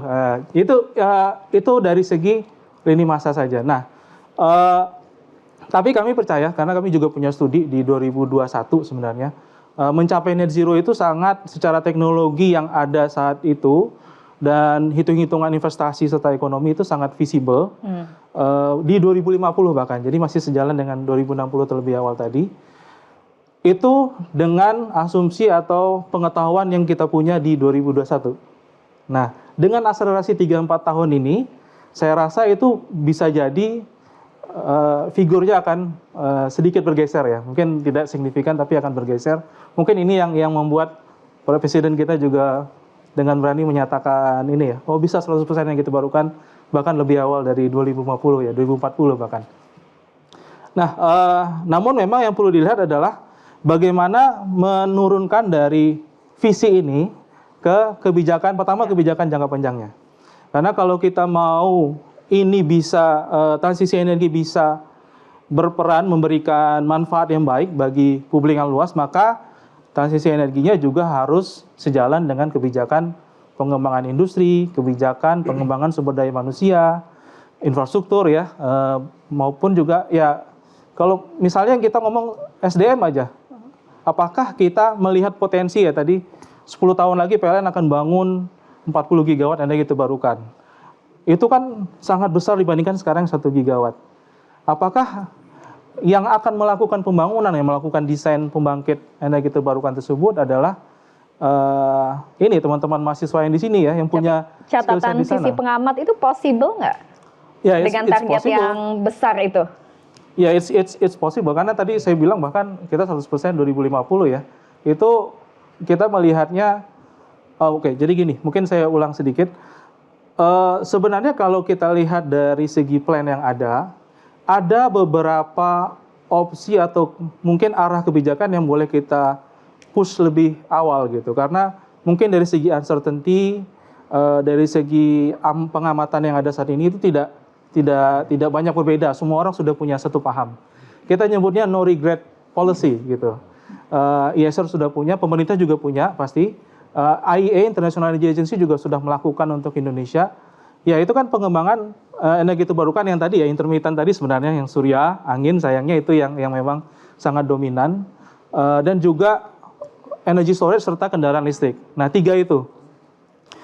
Saya bukan bilang jualan ya, tapi ini adalah no regret policy karena di semua proyeksi, prediksi, apapun itu menunjukkan ini komposisinya akan meningkat gitu. Bahkan mungkin kalau di kami itu bisa 100%. Nah, tapi mungkin di beberapa model lain mungkin porsinya besar di atas 50% lah ya. Di RUKN itu 40%-an kalau saya tidak salah. Jadi porsinya sangat besar sehingga kebijakan mungkin kita bisa fokus untuk menurunkan bagaimana kebijakan itu diturunkan jadi regulasi yang bisa membantu implementasi 3 ini dalam waktu dekat. Karena kan kalau kita ngomong 2050 itu kan beyond pemerintah saat ini ya. Betul. Nah ini agar kita bisa mulai bergerak itu ya mungkin kita harus mulai dengan yang certainty-nya lebih bagus itu tadi. Itu makanya kita sebut dengan no regret policy. Itu tadi sih Mbak. Mas Deon, berarti nanti akan dijawab tuh apa aja kebijakan-kebijakan jangka pendek mungkin yang sudah disiapkan saat ini. Tapi sebelum jawab saya mau ke Mas Zaki yang mewakili komunitas anak muda. Saat ini mungkin boleh disampaikan keresahannya, mungkin mumpung ada bapak-bapak ini di sini gitu. Kalau anak muda sendiri sudah aware belum sih dengan... Ya, terima kasih Kakak Sylvia. Mungkin saya panggilnya kakak saya paling muda kali di sini ya. Saya Gen Z juga sebenarnya. Jadi apresiasi dulu terhadap RUPTL yang dikeluarkan oleh PLN Pak. Kami menyambut baik dari teman-teman generasi muda itu karena itu kan sebuah angka yang sangat besar gitu. Saya mengutip beberapa data dari KSDM juga ketika RUPTL ini dilaksanakan akan ada berapa tenaga kerja yang dibutuhkan. Kurang lebih ada 6,2 juta. Teknologi tadi sudah disampaikan, kebijakan juga sudah, produknya juga sudah ada. Tapi pertanyaannya nanti siapa yang nanti akan membangun kurang lebih. Kita bicara VRE, intermittent misalkan. Kita mau bangun PLTS atau pembangkit listrik tenaga surya, angin atau hidro di kemudian hari. Itu kan berarti kita harus bisa memetakan berapa yang dibutuhkan untuk tenaga kerja di lapangan. Berapa yang dibutuhkan untuk tenaga kerja yang mendesain. Yang lalu juga bisa menjual dan lain sebagainya. Nah itu yang menurut saya pribadi dan teman-teman komunitas ini belum ada yang bisa memberikan pencerahan terhadap kita semua. Sehingga kita mempelajarinya itu masih belum tahu apakah secara general atau secara spesifik. Karena kita belum melihat pemetaan hal tersebut. Nah kalau misalkan itu bisa kita antisipasi sekarang, kita bisa mengarahkan komunitas-komunitas ini harus belajarnya itu di tematik seperti apa gitu. Sampai sekarang itu kita masih learning by doing dan juga berkolaborasi dengan berbagai macam pihak. Salah satunya kita ini sudah berdiri 6 tahun, di mana di 6 tahun itu kita trial and error. Kita ingin bisa menjadi installer PLTS. Sebelum kita bangun yang giga, mega, kita bangun dari yang kapasitasnya 1 kilo, 3 kilowatt, 5 kilowatt gitu. Lalu teman-teman ini bisa di scale up secara cepat. Kita bisa lihat bahwa Indonesia itu kan negara yang kepulauan, 17.000 pulau. Kalau kita lihat tadi Bapak bilang ada potensi yang bagus di luar Jawa. Sekarang kondisi realnya menurut data Bappenas itu yang paham tentang green jobs itu 48%-nya masih ada di Jawa. 52%-nya seperti apa? Kalau kita kali 6,2 dikali 52%, ini PR-nya besar sekali kurang lebih. Nah, makanya kami ingin juga sama-sama mengajak terhadap pemerintah, terhadap badan usaha, baik itu dari BUMN atau swasta lainnya dan juga filantropi, itu bisa memberikan wadah bermain terhadap teman-teman semua. Misalkan ada pembangkit listrik tenaga surya buat pompa air, lalu juga buat cold storage, perikanan. Itu kan skalanya kecil dan bisa dibuat dengan mudah oleh teman-teman semua. Itu teman-teman itu bisa membuatnya mungkin hitungannya bukan minggu, tapi beberapa hari aja. Nah, hal-hal itulah yang dibutuhkan oleh teman-teman semua, kolaborasinya sehingga green jobs kita itu bisa menjadi nyata. Karena bonus demografi itu kan sesuatu yang kita investasikan, baru kita mendapatkan bonus. Kalau misalkan kita tidak melakukan, itu bonusnya tidak bisa kita capai. Nah, hal-hal ini kita sudah ada beberapa case study-nya. Kami juga berharap bahwa tenaga kerja yang siap untuk saat ini itu yang sangat dibutuhkan oleh teman-teman. Namun kita butuh bagaimana kita bisa bersinergi satu sama lain terutama terhadap badan usaha, program-program internship-nya, program-program manajemen trainee dari teman-teman perusahaan sehingga sudah terasah ini yang namanya tenaga kerja yang ada di Indonesia. Karena kami tidak ingin potensi yang hampir 76% itu dari yang VRI dan juga battery energy storage itu anak-anak hanya melihat aja gitu. Jadi kita ingin juga ikut serta membangun terhadap pembangunan infrastruktur ke depannya. Paling itu Kakak Sylvia. Terima kasih. Oke, Mas Zaki. Nah, mungkin mau langsung dijawab Pak Rahmat atau Pak Arion. Tadi targetnya sudah ada, tapi siapa yang ngerjain? Mungkin saya ini dulu ya. Kalau yang ngerjain RUPTL-nya nanti Pak Rian aja secara detail. Terima kasih masukan-masukannya. Jadi secara umum kita sepakat ya bahwa mungkin nggak ini dilakukan? Harusnya mungkin. Manusia itu have done much more difficult things. Tapi path-nya mungkin tidak linear. Jadi semua pasti biasanya ada momentum dulu dibangun. Dan hari ini kita masih sangat-sangat baru. Saya sering bilang, karena saya kebetulan seorang insinyur ya, kita bilang ya, sainsnya untuk climate kita tahu, tapi socio-economic impact-nya juga nggak gampang. Mungkin saya kasih contoh tadi ada chartnya, matriksnya Pak Menko ya. Betul. Ada, kita pakai yang ekstrim ya, yang positif-positif. Apa sih yang positif-positif itu? Menurut saya nih ya ceritanya. Kita tahu misalnya elektrifikasi kendaraan. Itu satu, bagus buat ekonomi ya, karena kita tidak subsidi BBM berkurang ya, emisi turun, berarti bagus ya kan. Import enggak, kita juga nggak import karena BBM kita import. Udah tidak import, udah tidak subsidi, emisi turun, bagus nggak? Harusnya bagus. Tapi ya kalau pabriknya teman-teman ini semuanya dari luar, ya kita 2 tahun ini, tahun lalu dan tahun ini membuka kesempatan untuk impor dengan syarat untuk bikin pabrik. Di sini, betul. Imagine kalau kita nggak ada trade barrier untuk semua negara. Tiba-tiba datanglah mobil-mobil yang murah, yang terjangkau, bagus kan, murah terjangkau, tapi buatan luar semua. Apa yang terjadi? Teman-teman yang di Karawang, yang pabrik di Sunter, itu pabrik-pabrik mobil tutup semua. Kita nggak bisa lagi kerja di pabrik mobil. Adanya kita paling jadi sales mobil. Ya, mau nggak kita seperti itu? Ada 1,5 juta karyawan di industri otomotif Indonesia. Itu harus dicarikan pekerjaan. Makanya kalau saya ketemu Pak Luther dan teman-temannya, saya selalu mengingatkan itu. Oke, kita buka peluang untuk pasar, mendidik masyarakat, tapi jangan lupa kita perlu pekerjaannya. Penyerapannya. Solar panel sama. Imagine kalau kita semua bikin solar panel di Indonesia. Terlepas perlu mungkin baterai juga ya.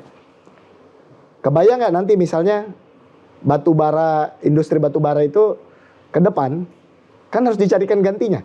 Teman-teman yang saat ini di Kalimantan Selatan, Kalimantan Timur, di Sumatera Selatan, itu kerjanya seperti apa? Harus kita pikirkan juga industrinya apa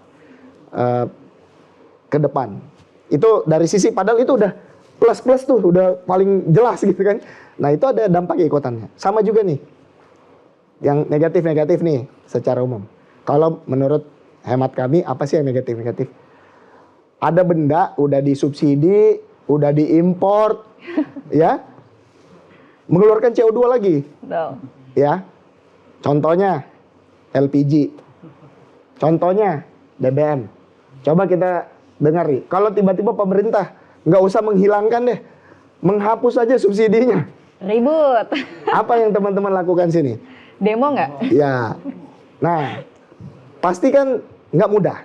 Jadi strategi kita adalah coba, tapi kalau misalnya saya udah pakai EV dari 2021, sebelum kenal Pak Luther saya udah pakai.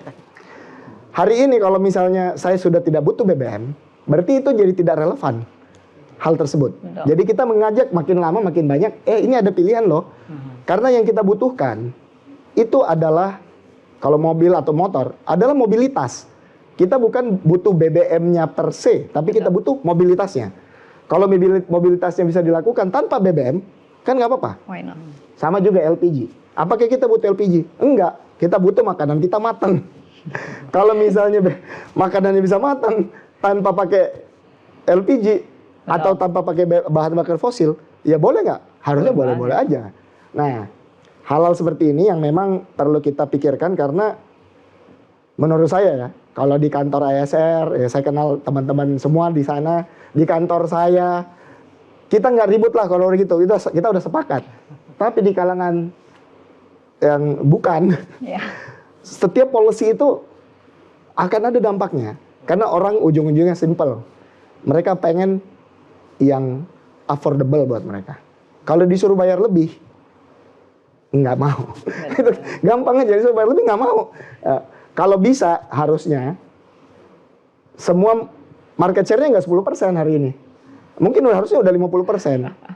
Tapi enggak tuh, belum. Karena butuh waktu gitu untuk menjelaskan semua. Mungkin itu dari saya sebagai penambah pemerkaya diskusi ya. Oke, ya kalau minjam bahasa netizen, in this economy ya, apa-apa mesti serba terjangkau. Nah, Pak Rion mungkin tadi menjawab pertanyaan dari komunitas Mazagi ini, siapa nanti yang akan mengerjakan target-target pembangunan ini? Ya, jadi memang PLN sendiri dari sisi internal, internalnya PLN kita sudah menyiapkan bagaimana SDM di internal PLN itu bisa siap untuk menjadi driver dalam agenda transisi energi di PLN. Jadi kalau dari sisi pendidikan formal, PLN sekarang sedang gencar untuk menyekolahkan pegawainya, baik S2 ataupun S3, itu di kampus-kampus dalam negeri dan luar negeri yang topiknya itu heavy ke transisi energi. Jadi ada terkait teknologinya, terkait gridnya, dari transmisinya, terkait baterai, juga termasuk terkait dengan kebijakan-kebijakan yang mendukung untuk transisi energi. Jadi udah ribuan ya, jadi yang disekolahkan oleh PLN, tapi pegawainya gitu, pegawainya PLN yang disekolahkan dengan topik yang revolve around transisi energi. Jadi baik itu misalnya pendidikan formal yang meninggalkan kedinasan ataupun sekarang itu banyak yang pendidikan belajar jarak jauh gitu. Jadi tetap bekerja, tetap tetap beroperasi untuk unit-unit PLN, namun SDM-nya itu ditingkatkan dengan pendidikan belajar jarak jauh. Tahun ini kita mengirimkan 500 untuk PBJJ di kampus-kampus dalam negeri yang termasuk top ya. Jadi ITB, UI, ITS, kemudian UGM. Tuh. Tahun lalu juga kita 500 sampai 1000 gitu. Jadi dari sisi peningkatan SDM internal PLN kita memang sudah ada programnya gitu. Nah, dari sisi terkait penyiapan generasi yang mendatang ya, PLN itu ada kerjasama sebenarnya, ada MOU dengan Kementerian Ristek Dikti gitu. Bagaimana agar PLN itu bisa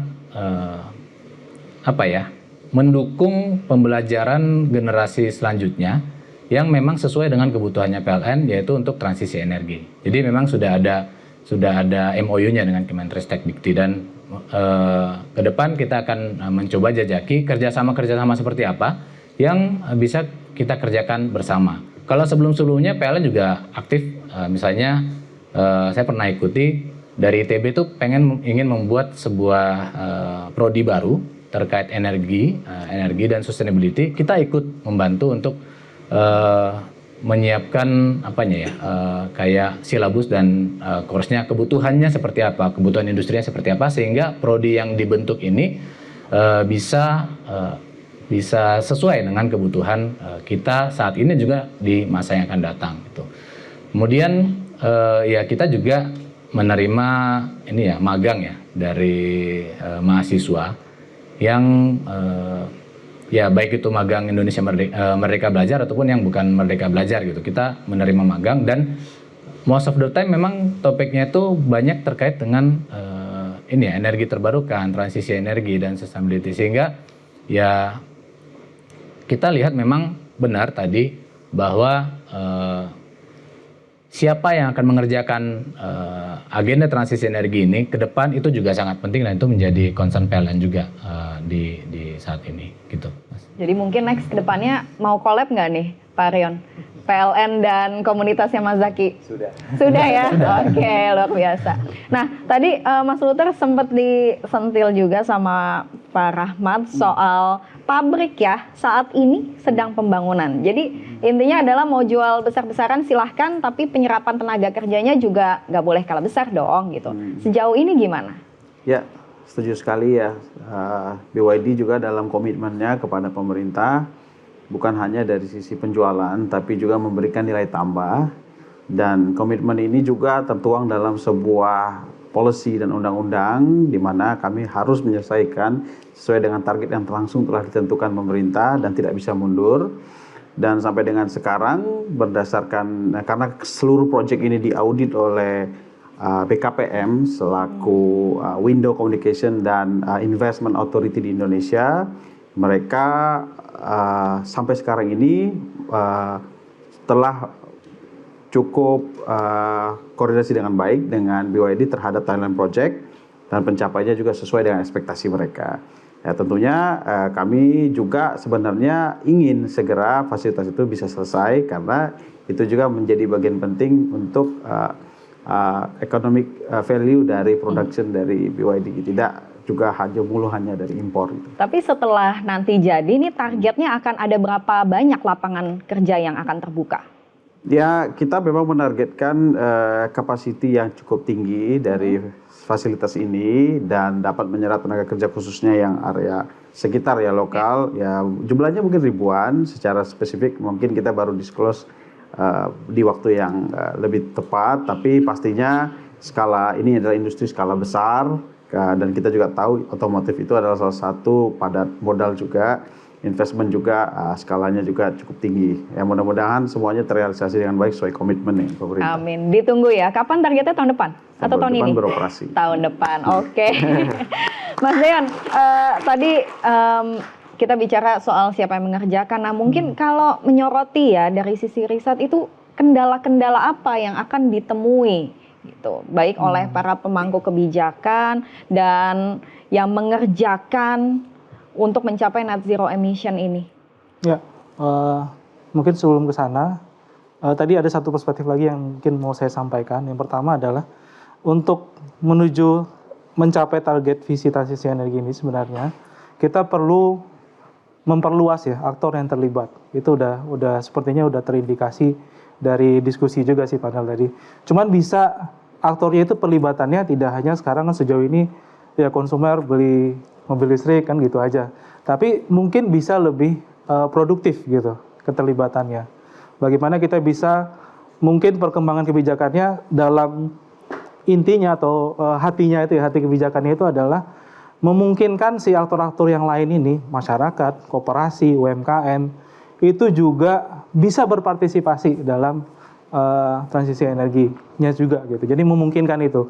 Sebenarnya ada banyak opportunity dalam waktu dekat ya, kayak mungkin yang udah dari dulu sampai sekarang bertahun-tahun didiskusikan RUU WBT itu kan membahas peran pemerintah daerah, insentif yang diberikan untuk lembaga di daerah dan sebagainya, itu mungkin butuh diakselerasi dan sebagainya dan lain-lain. Nah, dari sana dan mungkin soal hambatan tadi ya, salah satu hambatan utama yang mungkin tadi sempat disebutkan itu adalah bagaimana kita bisa karena kebutuhan perubahannya yang sangat banyak, investasinya sangat besar, bagaimana itu bisa dicapai kan? Mungkin makanya tadi kenapa saya nyampaikan dulu pertama pelibatan aktor yang lebih luas itu, karena sebenarnya investasinya kalau kita perluas ya kita bisa melibatkan aktor tersebut sehingga ya nggak menjadi beban ya PLN saja, tidak jadi beban Pertamina saja ya dalam melakukan transisi tersebut. Itu satu. Dan yang kedua adalah mungkin dari sisi beberapa program yang diterapkan saat ini sebenarnya bisa kita integrasikan agar transisi energi ini ya agar bisa lebih produktif. Nah, dulu mungkin ketika Covid sebenarnya ISR sempat mengusulkan ke pemerintah bagaimana kalau subsidi listriknya diganti dengan misalnya PLTS atap gitu. Jadi pemerintah yang membantu penyediaan PLTS atap. Ini bisa win-win sebenarnya gitu. Karena subsidi listriknya berkurang ya. PLN mungkin tidak perlu memberikan listrik ke tempat yang mungkin agak sulit ya, daerah yang sulit dan sebagainya. Dan PLTS-nya juga bisa karena dibangun pemerintah ya, mungkin bisa memfasilitasi pertumbuhan industri domestik, menciptakan demand-nya gitu. Karena mungkin kalau diagregasi cukup lumayan gitu untuk bisa diakses oleh industri manufaktur surya dalam negeri ya, yang sekarang mungkin agak struggling gitu bersaing dengan produk impor. Itu misalnya. Yang lainnya mungkin program-program yang serupa bisa kita pikirkan ya, bagaimana ini agar bisa lebih produktif dan juga di sisi yang bersamaan membantu transisi energi. Misalnya juga mungkin dukungan ke UMKM ya, mungkin tidak hanya pelatihan tapi juga mungkin bisa mengenal soal efisiensi energi ataupun juga energi terbarukan ini sendiri, memfasilitasi mereka bahkan untuk melakukan inisiatifnya sendiri gitu. Nah, kalau mereka inisiatifnya sendiri biasanya sih akan lebih awet dan mungkin lebih bisa diakselerasi gitu. Jadi mungkin integrasi-integrasi itu yang butuh kita cari kalau solusi jangka pendek ya. Awareness-nya harus dibangun supaya lebih luas ya. Nah, tapi kita to be honest juga bicara soal net zero emission teknologi tentu harganya nggak murah nih Pak Rahmat ya. Pendanaan kan seringkali menjadi hambatan sementara kita tahu bahwa APBN kita saat ini juga punya banyak prioritas lain. Nah, gimana nih? Iya, pada intinya begini kalau kita lihat secara umum ya, ada dua hal. Jika ada suatu proyek atau suatu inisiatif di mana nilai sosial ekonominya mungkin tinggi, tetapi returnnya kecil, return to investmentnya, ROI-nya untuk investor kecil, disitulah negara hadir. Ya, jadi mungkin contoh Pak Presiden hari ini dengan melakukan MBG gitu ya. Ini investasi untuk masa depan masyarakat, kemudian membuat irigasi, membuat sekolah rakyat dan sebagainya, itu tidak menghasilkan uang secara langsung, tapi manfaat ekonominya tinggi. Nah, bagaimana kalau misalnya seandainya proyeknya itu sebenarnya ada nilai ekonominya, itu bisa kita tawarkan kepada swasta. Nah, ini tentunya butuh jalur-jalur ya, butuh payung hukum, butuh skema, dan kalau bisa bilang ya memang ini yang harus kita pikirkan dengan lebih seksama lagi. Kita udah coba ya, terus terang di PLN kan sudah cukup banyak ya yang public private partnership. Apakah bisa lebih lagi, apa bisa lebih baik lagi, tentu. Hari ini ya salah satu tugas saya di luar energi transisi sebagai infra dasar ya lagi melihat itu juga, apalagi misalnya untuk yang air gitu ya. Dan sebagainya perlu kita lihat bisa nggak di KPBU-kan atau PPP dengan cara mana gitu. Karena menurut saya ya hari ini dunia itu tidak kekurangan uang. Karena sejak global financial crisis negara-negara maju itu mencetak uang yang sangat banyak. Cuman bagaimana caranya kita membuat mereka datang ke sini menawarkan berbagai jenis proyek yang menarik dan win-win. Tadi ya tentunya juga kita nggak boleh melupakan masyarakat ya. Bagaimana karena yang menang ini harus kita semua. Jangan sampai nanti ada satu golongan yang tertinggal gitu ya. Jadi misalnya workshop baik itu di PLN, baik itu juga nanti bengkel-bengkel itu harus diajak juga untuk membuat. Jadi secara umum kita sama-sama ya, mungkin teman-teman juga sama-sama pikirkan. Oke, ini bagus nggak buat lingkungan? Bagus nggak buat nambah kerja nggak? Nambah pertumbuhan ekonomi apa enggak gitu? Dan ya mungkin nanti balik ajaklah dosen-dosennya juga minta gitu. Tawarkan nanti teknik mesinnya jangan hanya combustion engine dong belajarnya. Ya. Nanti transmisinya, sistem transmisinya nanti jangan cuma saya dulu insinyur elektro, kita belajar yang base load gitu. Ilmunya kita cuma sampai situ. Nanti belajar juga ini. Tapi barang-barangnya saat ini sudah kita buat. Pabrik mobil sudah banyak. Solar panel juga sudah banyak. Mungkin baterai nanti belum ya.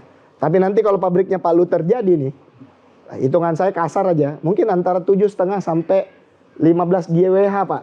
Setiap tahun baterai keluar dari pabrik mereka.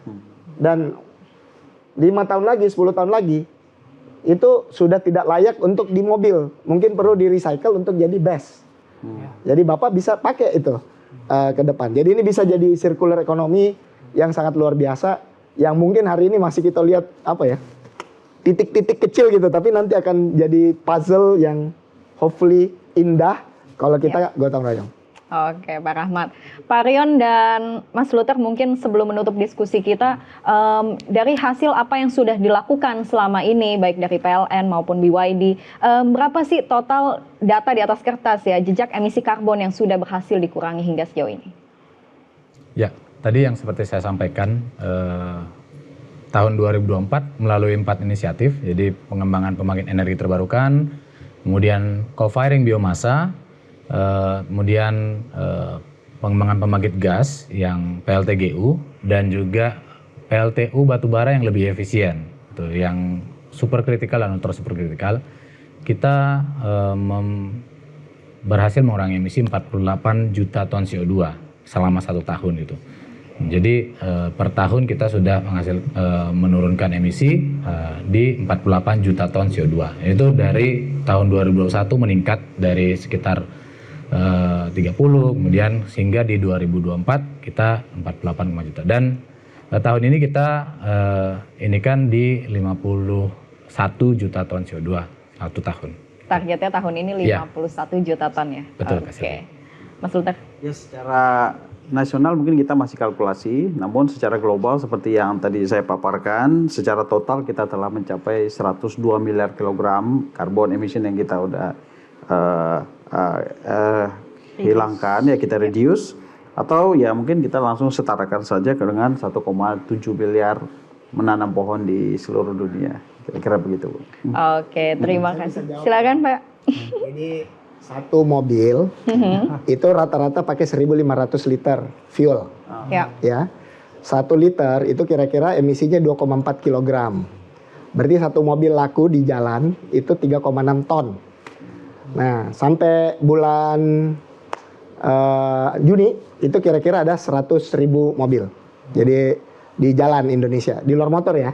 Jadi tinggal dikali aja. Silakan kalikan sendiri ya. Sekitar 360.000 ton.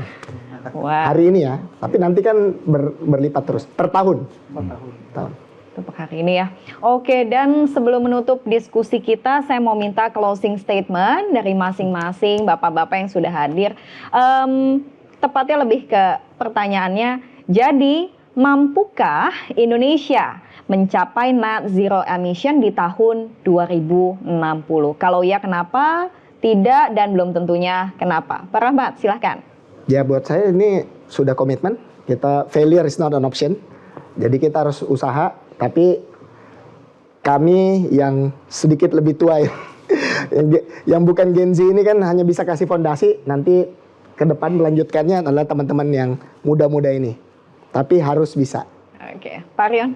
Ya, selaras dengan tadi Pak Rahmat, ini juga sudah menjadi komitmen PLN, NZE 2060, dan memang tidak mudah, gitu. Banyak tantangan, teknis, finansial tadi, regulasi dan juga just transition. Tapi kalau kita bekerja bersama-sama, berkolaborasi, kami yakin target net zero emission tahun 2060 itu bisa kita capai bersama. Oke, Mas Luther. Ya, mengacu pada data yang kita miliki, bagaimana perkembangan dari khususnya di industri EV, di private sector, secara peningkatan cukup eksponensial jumlah populasi mobil listrik dari 0.1 ke 2%, ke 5%, sekarang sudah mencapai 10% di paruh waktu. Kami sangat confidence bahwa transisi energi khususnya di transportasi akan segera tercapai. Khususnya dukungan dari pemerintah dan private owned state company, Indonesia pasti bisa. Oke, Indonesia pasti bisa. Mas Dian. Ya, harus dan bahkan kita mampu lebih awal ya. Kalau berdasarkan ketersediaan ini yang kita punya saat ini gitu. Jadi saya rasa pertanyaan berikutnya adalah bagaimana kita bisa firm dengan komitmen ini diterjemahkan dengan 5 tahun ke depan kita perlu menurunkannya menjadi gagasan-gagasan yang implementable ya. Untuk no regret policy yang tadi saya sebut. Ya. Mas Zaki? Ya, kalau dari kami yakin karena satu kuncinya connect. Jadi connect itu bisa mengumpulkan semua kolaborasi-kolaborasi yang ada sehingga kedepannya itu bisa menciptakan impact yang lebih luas lagi sih. Oke, nah kalau tadi saya sudah bertanya, panelis sudah bertanya, saya akan buka floor sesaat untuk memberikan kesempatan kepada teman-teman mahasiswa dan juga komunitas yang sudah hadir di sini untuk bertanya langsung. Boleh langsung? Mungkin dari sisi sebelah sini ada yang ingin bertanya? Boleh sebutkan nama, dari mana? Dan langsung pertanyaannya kepada siapa? Baik. Tes, baik. Assalamualaikum warahmatullahi wabarakatuh. Waalaikumsalam. Ya, perkenalkan saya Sinta dari Universitas Dian Nusantara. Saya ingin bertanya nih kepada Pak Rahmat Kaimuddin, izin Bapak sebelumnya. terkait infrastruktur hijau. Jadi bagaimana pendekatan pemerintah dalam mendorong integrasi infrastruktur hijau secara lintas kementerian dan lintas sektor. Baik, mungkin itu Kak Sylvia. Sekian pertanyaan dari saya. Wassalamualaikum warahmatullahi wabarakatuh. Oke, Sinta terima kasih. Saya kumpulkan dulu ya pertanyaannya ya. Dari teman-teman komunitas, ada yang ingin bertanya? Ya.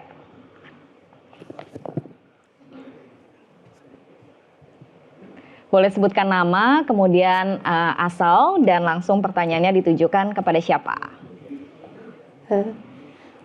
Sebelumnya, perkenalkan nama saya Karnia Jahra dari Society of Renewable Energy.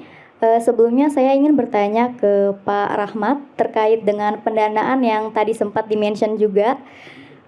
Kita semua tahu bahwa pendanaan ini menjadi salah satu faktor yang kadang menjadi hambatan di berbagai bidang, termasuk di infrastruktur dan transisi energi. Nah, tadi juga sudah disampaikan bahwa terdapat skema yang sedang disiapkan ya Pak ya. Nah, untuk itu skema apa yang sedang disiapkan oleh pemerintah Indonesia untuk mendukung infrastruktur rendah karbon ini Bapak? Mungkin itu saja pertanyaannya, terima kasih. Oke, terima kasih Karnia. Dari komunitas? Terima kasih, selamat siang. Saya dari komunitas, kebetulan kami itu semua pengguna EV. Kami itu butuh kepastian regulasi. Stabilitas regulasi itu wajib. Jangan berubah kebijakan yang mendadak. Peta atau roadmap-nya juga harus pasti. Mengenai pengawasan dan sistem kontrolnya juga wajib dijalankan oleh pemerintah. Lalu yang paling penting buat saya itu, buat kami, kolaborasi lintas sektor dan pemerintahan daerah. Kenapa? Karena banyak kami sedang berjalan naik kapal di stop, padahal udah beli tiket. Waktu kita mau beli tiket pakai STNK kita serahkan. Begitu kita mau naik kapal di stop. Loh, apa permasalahannya? Karena itu kita ditakutkan mudah terbakar. Padahal secara penelitian EV itu paling tidak mudah terbakar. 0,025%. Ada penelitiannya. Silakan di browsing sendiri. Mungkin teman-teman juga yang lain juga bisa menginfokan bahwa kami butuh suatu regulasi yang pasti, karena kami apapun produk EV-nya pasti kami akan hajar dulu, akan beli dulu, karena betul-betul saat ini kami pengguna EV ini sejak 2021, saya sendiri sejak 2022, 3 tahun. Saya sampai saat ini sudah tidak perlu lagi mobil ICE, karena secara efisiensi mobil ICE itu hanya 25-30%, mobil EV 80-90%. Ada yang lebih efisien, kenapa tidak pakai yang lebih efisien? Itu dari saya. Terima kasih. Dengan Bapak siapa Pak? Pak Budi Wonorahman. Pak Budi, terima kasih. Baik, tadi ada sejumlah pertanyaan, saya ditujukan beberapa kepada Pak Rahmat. Mohon bantuannya juga, kalau ada yang mau menjawab silahkan. Mungkin Mas Deo dan Mas Zagi ingin membantu juga. Tadi pertanyaannya yang pertama adalah soal bagaimana pendekatan pemerintah dalam membangun infrastruktur hijau. Ya, jadi tadi memang kalau infrastruktur hijau kan luas banget ya. Tapi saya berasumsi dalam hal ini infrastruktur energi ya.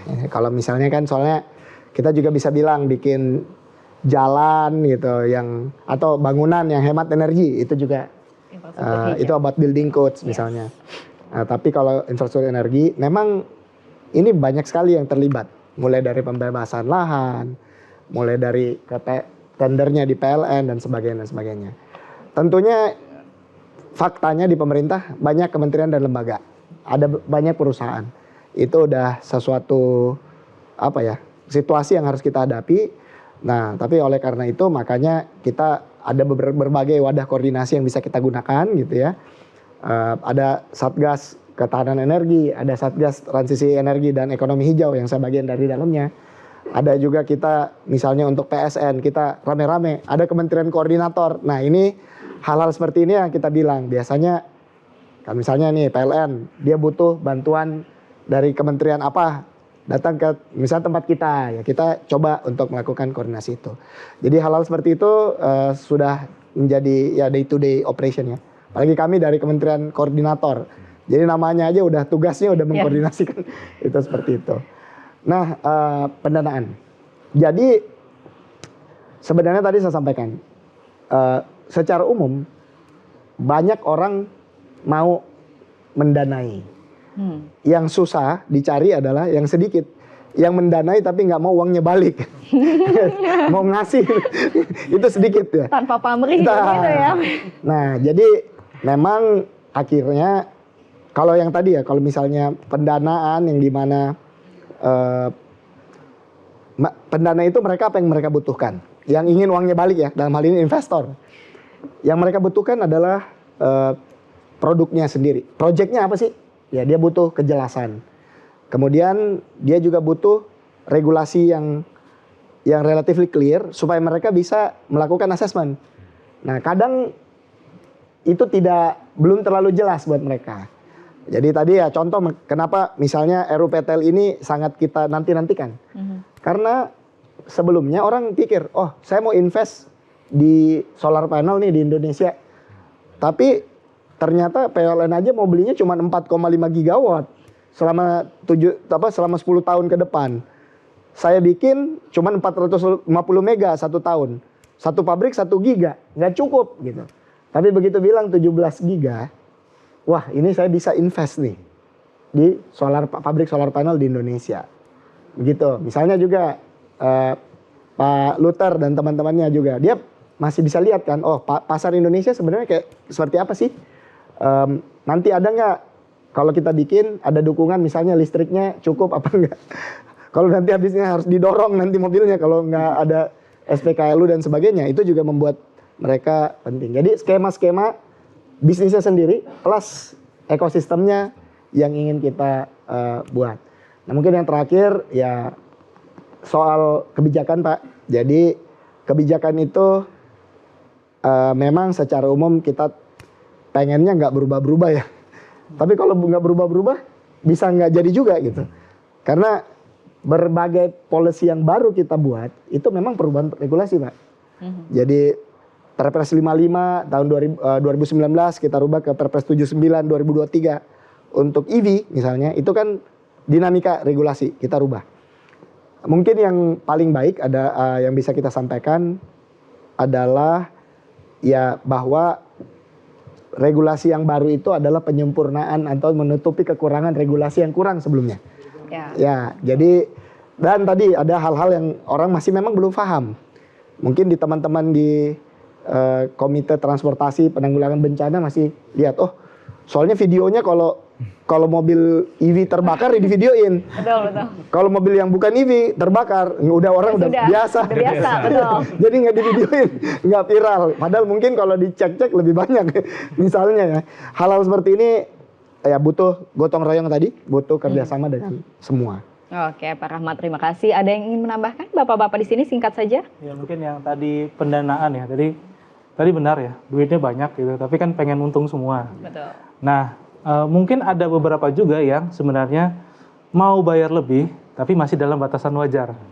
Nah, yang kayak gini itu butuh kita berikan opsi aja gitu, opsi dalam bagi dia untuk bisa berpartisipasi tadi gitu. Nah, ini contohnya apa? Contohnya sebenarnya industri-industri kan sebenarnya banyak yang ya mungkin kalau teman-teman pernah dengar RE100 itu sudah ada yang punya komitmen 2030 harus 100% energi terbarukan. Nah, gimana dia bisa mencapai 2030 100% energi terbarukan? Nggak mungkin ngandelin PLN. PLN 2034 tadi baru 40 gigawatt ya Pak ya, yang terbangun energi terbarukan ya. Maka industri ini mereka dengan komitmen tersebut mau bayar premi ya, tapi dalam batasan wajar tentunya lagi. Maka opsinya harus dibuka. Ya, mungkin salah satu opsinya kan kalau PLN menawarkan REC ya. Tapi mungkin ada juga yang butuhnya tidak hanya REC, tapi mungkin bisa sewa jaringan. Nah, opsi-opsi ini butuh diperluas tuh. Nah, kita mungkin PR dalam waktu dekat itu adalah opsi pengadaan energi terbarukan ataupun infrastruktur energi bersih lainnya itu harus bisa mengakomodir kebutuhan industri, pasar, konsumen dan sebagainya. Oke, Mas Zaki mungkin menutup, boleh dong harapannya mewakili Gen Z yang generasi muda kan, karena nanti para Gen Z dan generasi muda nanti nih akan di masa mereka net zero emission itu kan, mereka yang akan jadi pelakunya. Jadi harapannya apa nih? Jadi harapannya kalau misalkan dari kami, kita itu kan ada aspek just-nya ya, berkeadilannya. Jadi kita berharap teman-teman yang merasakan net zero emission itu tidak hanya di Pulau Jawa, tapi dari Sabang sampai Merauke. Jadi kita butuh pemerataan juga, tadi infrastrukturnya sudah direncanakan, lalu pembangunan human capitalnya juga harus mulai direncanakan, karena banyak sekali natural resources yang ada di daerah-daerah terpencil yang kita belum lihat ke arah sana. Namun ketika kita lihat ke arah sana, mungkin ada beberapa skema yang bisa kita tawarkan. Contohnya apa? Misalkan diberlakukannya lagi namanya barter. Tahun lalu, zaman dulu kan ada yang namanya barter ya. Kalau sekarang juga bisa barter listrik, bisa jadi buah. Barter listrik bisa jadi apapun itu gitu. Itu menurut kami jadi win-win solution gitu. Jadi apa salahnya kita balik lagi ke zaman yang dulu transaksinya, kalau misalkan itu bisa menjawab yang namanya keadilan tadi. Paling itu saja kalau harapan kami, Kakak Sylvia. Oke, boleh dong tepuk tangannya buat narasumber saya dan panelis yang luar biasa. Pada hari ini saya mau mengucapkan terima kasih Pak Rahmat sudah datang. Kemudian Pak Rion, terima kasih banyak. Mas Luther, terima kasih. Mas Deon dan juga Mas Zaki mewakili teman-teman Gen Z. Terima kasih juga kepada semua teman mahasiswa dan juga komunitas yang sudah menyuarakan apa pikirannya terkait Indonesia menuju net zero emission, dan tentunya harapannya lewat Indonesia Connect kali ini diskusi kita juga makin menambah luas ya, makin positif juga dan makin optimistis. Jadi apakah Indonesia mampu mencapai target net zero emission di tahun 2060? Jawabannya Bisa. mampu, jawabannya bisa, yes. Nah tentunya setelah ini muncul sinergi nyata, muncul kolaborasi yang pastinya jauh lebih berdampak di tengah kita semua. Saya mengucapkan terima kasih banyak kepada semua yang sudah hadir meluangkan waktunya di Liputan 6 SCTV pada hari ini. Saya Skolastika Sylvia, kita jumpa di Indonesia Connect selanjutnya. Salam SCTV. Terima kasih, thank you.